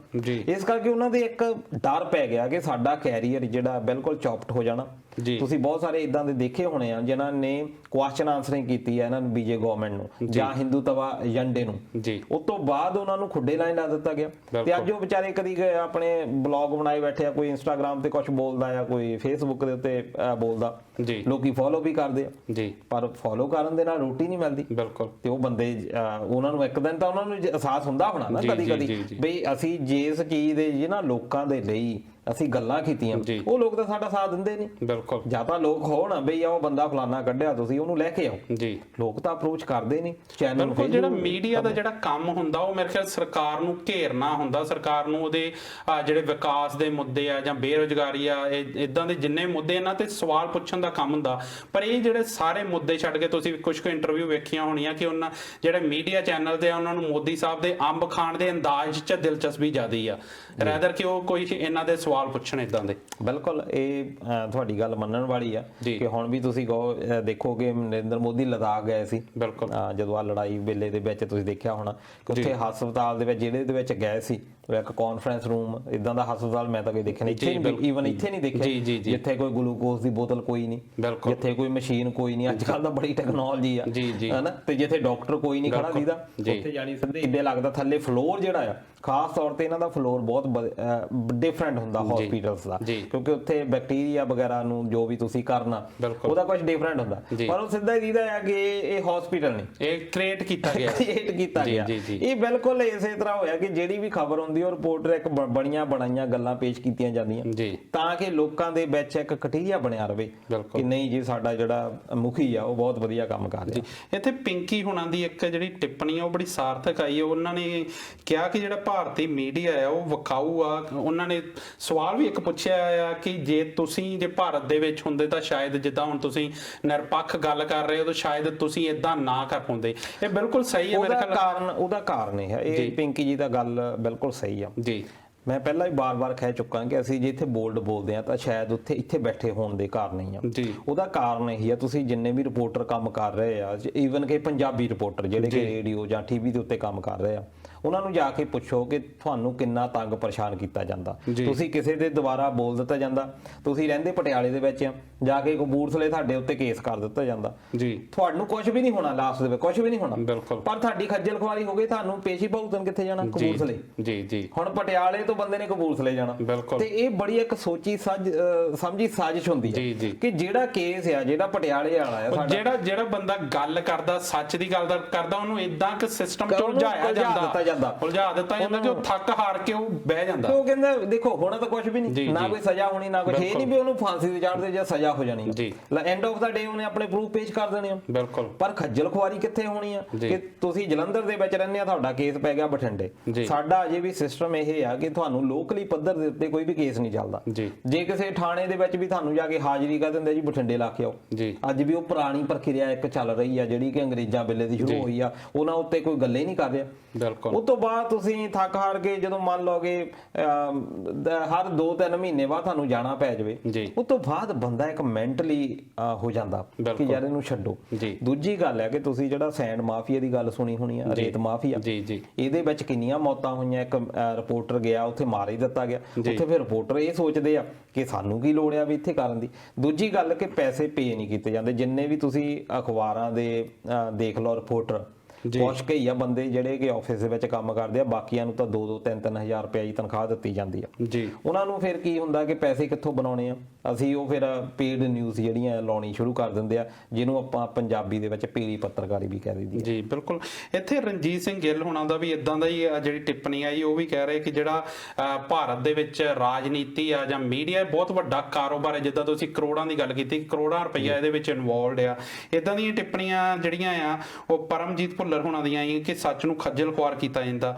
ਉੱਥੇ ਉਹਨਾਂ ਨੇ ਇੱਕ ਤਸਵੀਰ ਬੋਪਾ ਰਾਏ ਹੋਣਾ ਨੇ ਇੱਕ ਟਿੱਪਣੀ ਕੀਤੀ ਕਿ ਜਦੋਂ ਲੋਕ ਇਕੱਠੇ ਹੋ ਕੇ ਕਿਸੇ ਇਮਾਨਦਾਰ ਲੀਡਰ ਨੂੰ ਵੀ ਅੱਗੇ ਕਰਦੇ ਆ, ਜਿੱਦਾਂ ਉਹਨਾਂ ਫੂਲਕਾ ਸਾਹਿਬ ਦੀ ਐਗਜ਼ਾਮਪਲ ਦਿੱਤੀ ਕਿ ਉਹਨਾਂ ਨੂੰ ਜਿਤਾਇਆ ਗਿਆ ਪਰ ਉਹ ਅਸਤੀਫਾ ਦੇ ਗਏ, ਤਾਂ ਉਹ ਕਿਤੇ ਨਾ ਕਿਤੇ ਹਰਜਾਨਾ ਫਿਰ ਜਿਹੜਾ ਲੋਕਾਂ ਨੂੰ ਭੁਗਤਣਾ ਪੈਂਦਾ ਆ, ਉਹਨਾਂ ਦਾ ਕੋਈ ਕਸੂਰ ਨਹੀਂ ਹੁੰਦਾ ਇਹਦੇ ਵਿੱਚ। ਇਹ ਬਹੁਤ ਵਧੀਆ ਇਹਨਾਂ ਨੇ ਗੱਲ ਕੀਤੀ। ਇਹ ਜਿਹੜੀ ਖੱਜਲ ਖੁਆਰੀ ਦੀ ਆ, ਇਹਨਾਂ ਨੇ ਬਹੁਤ ਬ੍ਰੌਡ ਲੈਵਲ ਦੇ ਉੱਤੇ ਗੱਲ ਦੱਸੀ ਜੀ, ਐਗਜ਼ਾਮਪਲ ਵੀ ਦੇ ਦਿੱਤੀ ਆ ਜੀ। ਬਹੁਤ ਵਧੀਆ ਸੀ ਇਹ ਐਗਜ਼ਾਮਪਲ। ਤੇ ਮੈਨੂੰ ਲੱਗਦਾ ਇਕੱਲੇ ਇਹਨਾਂ ਦੇ ਨਾਲ ਹੀ ਨਹੀਂ ਹੁੰਦੀ। ਅਸਲ ਵਿੱਚ ਕੀ ਆ ਕਿ ਜਦੋਂ ਤੱਕ ਜੇ ਸੋਸ਼ਲ ਮੀਡੀਆ ਅਸੀਂ ਇਹਨੂੰ ਵਧੀਆ ਤਰੀਕੇ ਨਾਲ ਵਰਤ ਸਕਦੇ ਹਾਂ, ਬਿਲਕੁਲ ਅੱਜ ਜ਼ਰੂਰਤ ਹੈ ਇਸ ਗੱਲ ਦੀ। ਪਰ ਸੋਸ਼ਲ ਮੀਡੀਆ ਦੇ ਵਿੱਚ ਵੀ ਸਰਕਾਰਾਂ ਨੇ ਇੰਟਰਪਸ਼ਨ ਸ਼ੁਰੂ ਕਰ ਦਿੱਤੀ ਹੈ। ਤੁਸੀਂ ਦੇਖੋ ਕਿ ਹਰ ਪਾਰਟੀ ਨੇ ਆਪਣੇ ਪੋਲੀਟੀਕਲ ਵਿੰਗ ਬਣਾ ਲਿਆ, ਇਹਦੇ ਆਈਟੀ ਸੈੱਲ ਬਣਾ ਲਿਆ। ਉਹਦੇ ਵਿੱਚ ਉਹਨਾਂ ਨੇ ਹਜ਼ਾਰਾਂ ਦੀ ਗਿਣਤੀ ਦੇ ਵਿੱਚ EMPLOYEE ਰੱਖ ਲੈ, ਜਿਹੜੇ ਕਿ ਸਿਰਫ ਨਿਗਾਹ ਰੱਖਦੇ ਆ ਕਿ ਕਿਹੜੀ ਇੱਕ ਪੋਸਟ ਚੱਲਦੀ ਆ, ਉਹਨੂੰ ਡਿਕਲਾਈਨ ਕਰਨ ਦੇ ਲਈ ਥੱਲੇ ਬੰਦੇ ਛੱਡ ਦਿੱਤੇ ਜਾਂਦੇ ਆ, ਥੱਲੇ ਗਾਲਾਂ ਕੱਢੀਆਂ ਜਾਂਦੀਆਂ। ਆਮ ਬੰਦਾ ਉਸ ਸੋਸ਼ਲ ਮੀਡੀਆ ਤੋਂ ਅੱਜ ਡਰ ਲੱਗਣ ਲੱਗ ਗਿਆ। ਮੰਨ ਲਓ ਅੱਜ ਤੁਸੀਂ ਗੱਲ ਲਿਖਦੇ ਆ, ਆਹੀ ਗੱਲਾਂ ਜੋ ਆਪਾਂ ਅੱਜ ਕਰ ਰਹੇ ਆ, ਤੁਸੀਂ ਫੇਸਬੁੱਕ ਦੇ ਉੱਤੇ ਲਿਖ ਕੇ ਦਿਖਾ ਦਿਓ, ਥੱਲੇ ਤੁਹਾਨੂੰ ਗਾਲਾਂ ਕੱਢਣੀ ਸ਼ੁਰੂ ਕਰ ਦਿੰਦੇ। ਇੱਕ ਜਿਹੜਾ ਫੈਮਿਲੀ ਵਾਲਾ ਬੰਦਾ, ਉਹਨੂੰ ਇਹ ਨਹੀਂ ਹੁੰਦਾ ਕਿ ਮੈਨੂੰ ਕੱਢ ਰਿਹਾ, ਉਹਨੂੰ ਇਹ ਹੁੰਦਾ ਵੀ ਯਾਰ ਮੇਰੇ ਬੱਚੇ ਜੇ ਮੇਰੇ ਖਿਆਲ ਜਿਹੜੀ ਰਾਜਨੀਤੀ ਦੇ ਵਿੱਚ ਭਗਤਾਂ ਵਾਲਾ ਜਿਹੜੀ ਇੱਕ ਦੌੜ ਚੱਲ ਪਈ ਆ, ਉਹ ਮੇਰੇ ਖਿਆਲ ਜਿਹਨੂੰ ਅੰਧ ਭਗਤ ਵੀ ਕਿਹਾ ਜਾਂਦਾ, ਜੋ ਸ਼ਾਇਦ ਆਪਣੇ ਲੀਡਰ ਖਿਲਾਫ ਕੁਝ ਵੀ ਨਹੀਂ ਸੁਣਦੇ, ਚਾਹੇ ਉਹ ਤੱਥਾਂ ਤੇ ਆਧਾਰਿਤ ਹੋਵੇ, ਉਹ ਸਿਰਫ ਉਹਨਾਂ ਦਾ ਜਵਾਬ ਜਿਹੜਾ ਆ ਗਾਲਾਂ ਦੇ ਵਿੱਚ ਹੁੰਦਾ। ਸੋ ਬਿਲਕੁਲ ਸਾਰਥਕ ਗੱਲ ਕਹੀ ਤੁਸੀਂ। ਇੱਥੇ ਜਗਤਾਰ ਸਿੰਘ ਹੋਣਾ ਨੇ ਵੀ ਜਿਹੜਾ ਇੰਡੋਜ਼ ਟੀਵੀ ਦਾ ਹੌਸਲਾ ਵਧਾਇਆ, ਉਹ ਕਹਿ ਰਹੇ ਕਿ ਉਮੀਦ ਕਰਦੇ ਆ ਇੰਡੋਜ਼ ਟੀਵੀ ਹਮੇਸ਼ਾ ਇਦਾਂ ਨਿਰਪੱਖ ਗੱਲ ਕਰਦਾ ਰਹੂਗਾ। ਇਦਾਂ ਬਹੁਤ ਸਾਰੀਆਂ ਟਿੱਪਣੀਆਂ ਆ ਰਹੀਆਂ, ਰਾਣਾ ਗਿੱਲ ਹੋਣਾ ਦੀ ਆਈ ਆ। ਸੋ ਤੁਸੀਂ ਇਦਾਂ ਹੀ ਜੁੜੇ ਰਹੋ ਦੋਸਤੋ। ਤੁਹਾਡਾ ਬਹੁਤ ਬਹੁਤ ਧੰਨਵਾਦ ਟਿੱਪਣੀਆਂ ਕਰਨ ਲਈ। ਦਲਜੀਤ ਜੀ, ਇਸ ਤੋਂ ਬਾਅਦ ਮੈਂ ਗੱਲ ਕਰਨੀ ਚਾਹੁੰਦਾ ਸੁਧੀਰ ਸੂਰੀ ਦੀ। ਉਹ ਬੰਦਾ ਮੇਰੇ ਖਿਆਲ ਉਹਦੀ ਜਿਹੜੀ ਸੋਚ ਆ, ਜਾਂ ਕਿਉਂਕਿ ਹੁਣ ਪਿੱਛੇ ਜੇ ਉਹ ਫੇਰ ਇੱਕ ਆਪਣੀ ਮਾੜੀ ਸ਼ਬਦਾਵਲੀ ਜਾਂ ਬਲਕਿ ਮੈਂ ਕਹੂੰਗਾ ਕਿ ਗੰਦੀ ਸੋਚ ਨੂੰ ਲੈ ਕੇ ਚਰਚਾ ਦੇ ਵਿੱਚ ਆਇਆ। ਉਹਦਾ ਇੱਕ ਵੀਡੀਓ ਵਾਇਰਲ ਹੋਈ ਆ ਜਿਹਦੇ ਵਿੱਚ ਉਹ ਸਿੱਖ ਭਾਈਚਾਰੇ ਦੀਆਂ ਔਰਤਾਂ ਬਾਰੇ ਬਹੁਤ ਹੀ ਜ਼ਿਆਦਾ ਮਾੜੀ ਸ਼ਬਦਾਵਲੀ ਬੋਲ ਰਿਹਾ। ਮੈਂ ਦੋਸਤਾਂ ਨੂੰ ਦੱਸ ਦੇਣਾ ਚਾਹੁੰਦਾ ਕਿ ਦੋਸਤੋ, ਅਸੀਂ ਜਿਹੜਾ ਹੈਡਿੰਗ ਰੱਖਿਆ ਪੂਛ ਟੇਢੀ ਦੀ ਟੇਢੀ, ਅਸੀਂ ਤੁਹਾਨੂੰ ਪਤਾ ਕਿ ਕਿਹਦੀ ਪੂਛ ਜਿਹੜੀ ਹੁੰਦੀ ਆ ਉਹ ਟੇਢੀ ਹੁੰਦੀ ਆ।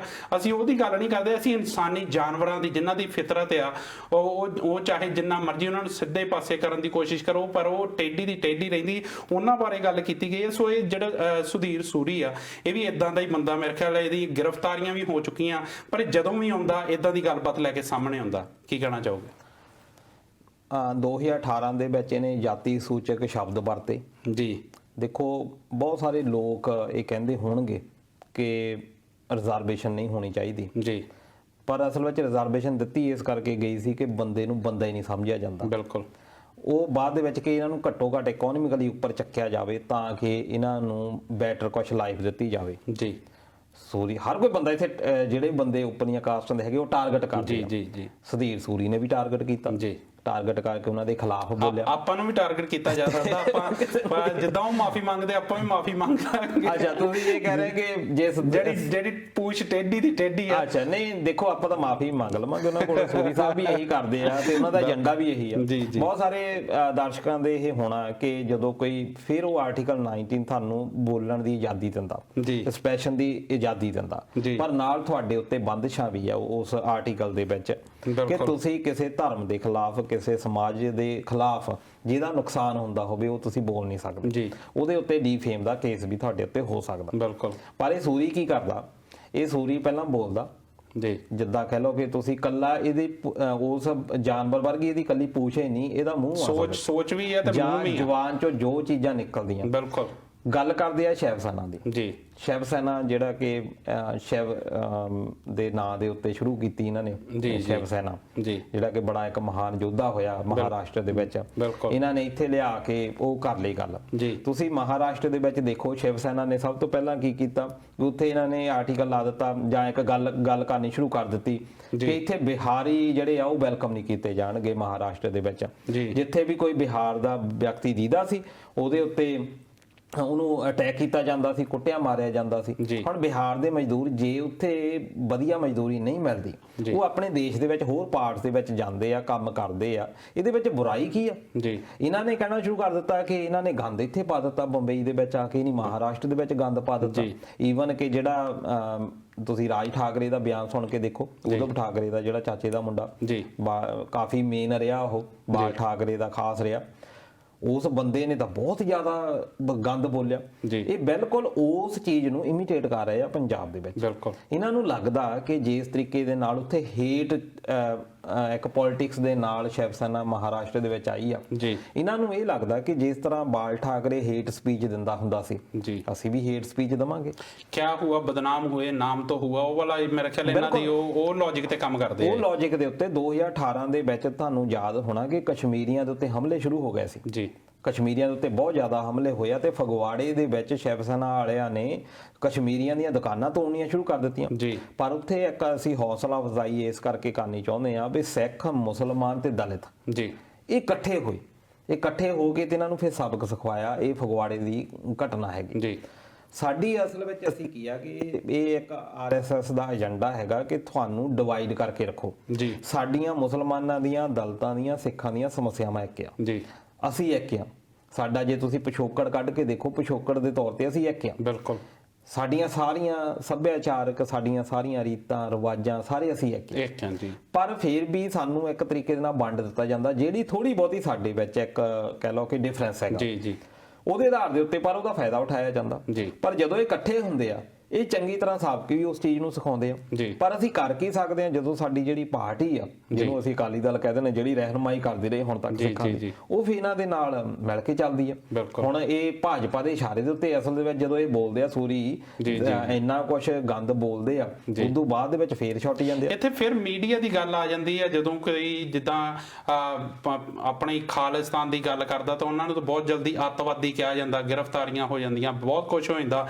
ਪਰ ਇਦਾਂ ਦੇ ਬੰਦਿਆਂ ਨੂੰ ਜਾਂ ਇਹਨਾਂ ਤੇ ਸਖਤੀ ਕਿਉਂ ਨਹੀਂ ਕੀਤੀ ਜਾਂਦੀ ਤਾਂ ਜੋ ਇਹ ਵਾਰ-ਵਾਰ ਜਿਹੜੇ ਆਉਂਦੇ ਆਏ ਆਪਣੀ ਬੋਲਾਂ ਨਾਲ ਨਫ਼ਰਤ ਫੈਲਾਉਂਦੇ ਆ, ਇਹਨਾਂ ਤੇ ਸਖਤੀ ਕਿਉਂ ਨਹੀਂ ਕਾਨੂੰਨ ਇਦਾਂ ਦੀ ਕਰਦਾ ਕਿ ਦੁਬਾਰਾ ਇਹ ਹਰਕਤਾਂ ਨਾ ਕਰਨ? ਦੇਖੋ, ਮੈਂ ਪਹਿਲਾਂ ਹੀ ਇੱਕ ਦਿਨ ਦੱਸਿਆ ਸੀ ਕਿ ਭਾਰਤ ਦਾ ਸੰਵਿਧਾਨ ਲਚਕੀਲਾ ਪਰ ਕਠੋਰ ਹੈ।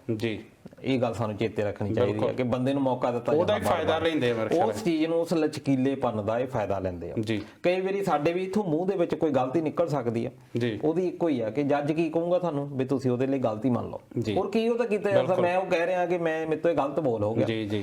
ਇਹ ਸੂਰੀ ਕੀ ਆ, ਪਹਿਲੇ ਦਿਨ ਤਾਂ ਇਦਾਂ ਆਉਂਦਾ, ਸ਼ੇਰ ਵਾਂਗੂ ਆਉਂਦਾ, ਜਦੋਂ ਬੋਲਦਾ ਇਹ ਅੰਗਿਆਰੇ ਕੱਢਦਾ ਮੂੰਹ ਦੇ ਵਿੱਚੋਂ, ਤੇ ਦੂਜੇ ਦਿਨ ਜਦੋਂ ਇਹਨੂੰ ਲਾਹਨਤ ਪੈਣੀ ਸ਼ੁਰੂ ਹੁੰਦੀ ਆ ਜਾਂ ਪੁਲਿਸ ਦੇ ਉੱਤੇ ਕੇਸ ਪੈਣੇ ਸ਼ੁਰੂ ਹੁੰਦੇ ਆ, 2017 ਚ ਕੇਸ ਹੈ ਤੇ 2018 ਚ ਆ ਇੱਕ ਲਲਕਾਰ ਰੈਲੀ ਨਹੀਂ ਪਿਛਲੇ ਸਾਲ ਸ਼ੁਰੂ ਕੀਤੀ ਉਹ ਸੀ, ਲਲਕਾਰ ਪਤਾ ਨਹੀਂ ਕਿਹਨੂੰ ਲਲਕਾਰਦੇ ਰਹੇ ਇਹ। ਬਿਲਕੁਲ ਬੜੀ ਫਲॉप ਉਹ ਰੈਲੀ ਇਹਨਾਂ ਦੀ ਰਹੀ ਆ। ਜੀ ਫਿਰ ਉਸ ਤੋਂ ਬਾਅਦ ਦੂਜੇ ਦਿਨ ਜਦੋਂ ਇਹਨਾਂ ਨੂੰ ਗਾਲਾਂ ਪੈਣੀ ਸ਼ੁਰੂ ਹੁੰਦੀਆਂ ਜਾਂ ਇਹਨੂੰ ਧਮਕੀਆਂ ਮਿਲਣੀ, ਕਹਿਣਾ ਹੀ ਸ਼ੁਰੂ ਕਰ ਦਿੰਦੇ ਧਮਕੀਆਂ ਮਿਲਦੀਆਂ ਜੀ ਮੈਨੂੰ, ਜੀ ਫਿਰ ਇਹ ਮਾਫੀ ਮੰਗ ਲੈਂਦਾ। ਬਿਲਕੁਲ ਜਿਸ ਮੀਡੀਆ ਦੇ ਉੱਤੇ ਇੱਕ ਦਿਨ ਪਹਿਲਾਂ ਇਹ ਅੱਗ ਬੂਲਾ ਹੋਇਆ ਹੁੰਦਾ, ਦੂਜੇ ਦਿਨ ਬਰਫ਼ ਬਣਿਆ ਹੁੰਦਾ। ਮੇਰੀ ਤਾਂ ਇਹ ਗੱਲ ਕਹਿਣ ਦੀ ਹੈ ਹੀ ਨਹੀਂ ਸੀ, ਬੋਲਣ ਲੱਗਾ ਕੁਝ ਸੋਚਦਾ ਨਹੀਂ।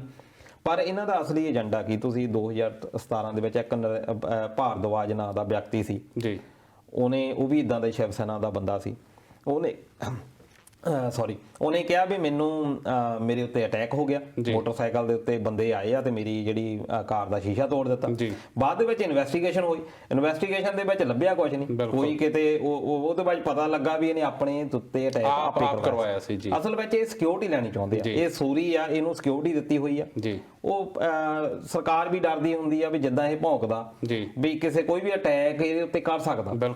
ਹੁਣ ਉਹਦੇ ਲਈ ਇਹ ਕੀ ਅਸਲ ਵਿੱਚ ਇਹਨਾਂ ਦਾ ਏਜੰਡਾ ਹੀ ਆ, ਇਹ ਸ਼ੌਕਤ ਇਹ ਦਿਖਾਉਣੀ ਚਾਹੁੰਦੇ ਆ ਕਿ ਸਾਡੇ ਕੋਲ ਇੰਨੇ ਦੇਖੋ ਗਨਮੈਨ ਦਿੱਤੇ ਆ, ਸਰਕਾਰਾਂ ਤੱਕ ਸਾਡੀ ਪਹੁੰਚ ਆ। ਹੋਰ ਇਹਨਾਂ ਦਾ ਏਜੰਡਾ ਕੋਈ ਨਹੀਂ ਹੁੰਦਾ, ਇਹਨਾਂ ਦੀ ਕੋਈ ਆਈਡੀਓਲੋਜੀ ਨਹੀਂ ਹੁੰਦੀ। ਖਾਲਿਸਤਾਨ ਦਾ ਜਦੋਂ ਦਿਨ ਆਉਂਦਾ ਆ, ਜਦੋਂ ਖਾਸ ਤੌਰ ਤੇ ਜੂਨ ਦੀ ਗੱਲ ਕਰਨੀ ਸ਼ੁਰੂ ਕਰ ਦਿੰਦੇ ਆ, ਉਸ ਵੇਲੇ ਖਾਲਿਸਤਾਨ ਨੂੰ ਜਾਂ ਸਿੱਖਾਂ ਨੂੰ ਇੱਕ ਹਿੰਦੂਆਂ ਦੇ ਵਿਰੋਧੀ ਗੱਲ ਕਰ ਦਿੰਦੇ ਆ। ਪਰਮਜੀਤ ਸਿੰਘ ਹੁਣੇ ਵੀ ਇਹੀ ਗੱਲ ਇਦਾਂ ਦੀ ਕਹਿ ਰਹੇ ਕਿ ਜਿਹੜੀ ਸੁਧੀਰ ਸੂਰੀ ਮੇਰੇ ਖਿਆਲ ਉਹਦਾ ਕੰਮ ਹੀ ਇਹੀ ਆ, ਉਹਨੂੰ ਰੱਖਿਆ ਇਸੇ ਕੰਮ ਲਈ ਗਿਆ, ਉਹ ਉਹੀ ਕੰਮ ਦੁਬਾਰਾ ਕਰਦਾ, ਉਹਦਾ ਰੁਜ਼ਗਾਰ ਆ, ਉਹਦੀ ਰੋਟੀ ਇਸੇ ਤੋਂ ਚੱਲਦੀ ਆ। ਨਹੀਂ, ਰੋਟੀ ਇਦਾਂ ਦੇ ਬੰਦੇ ਨੂੰ ਜੇਲ੍ਹ ਦੇ ਵਿੱਚ ਵੀ ਰੋਟੀ ਨੂੰ ਮਿਲੀ ਜਾਣੀ ਹੈ। ਜੀ ਜੀ, ਇਦਾਂ ਦੇ ਬੰਦੇ ਨੂੰ ਜੇਲ੍ਹ ਦੇ ਵਿੱਚ ਰੱਖਣਾ ਚਾਹੀਦਾ। ਦਲਜੀਤ ਜੀ, ਜਦੋਂ ਇਹ ਇਦਾਂ ਇਸ ਲੈਵਲ ਤੇ ਬੋਲਿਆ ਜਾਂਦਾ, ਨਫ਼ਰਤ ਫੈਲਾਈ ਜਾਂਦੀ ਹੈ, ਉਦੋਂ ਕਿਤੇ ਨਾ ਕਿਤੇ ਪਿੱਠ ਤੇ ਥਾਪੜਾ ਕਿਸੇ ਬੰਦੇ ਦਾ ਹੁੰਦਾ ਜਾਂ ਕਿਸੇ ਪਾਰਟੀ ਦਾ ਹੁੰਦਾ, ਤਾਂ ਹੀ ਇਦਾਂ ਬੋਲਿਆ ਜਾਂਦਾ। ਮੇਰੇ ਦੇਖੋ ਕੇਸ ਜਿਹੜੇ ਆ, ਜਦੋਂ ਤੁਸੀਂ ਬਾਕੀ ਮੈਂ ਹੁਣ ਰਿਪੋਰਟਰ ਦੀ ਗੱਲ ਕਰਦਾ ਸੀ ਕਿ ਇੱਕ ਬੰਦਾ ਆ, ਉਹ ਸੱਚ ਬੋਲਦਾ, ਉਹਨੂੰ ਖੱਜਲ ਖੁਆਰ ਕੀਤਾ ਜਾਂਦਾ।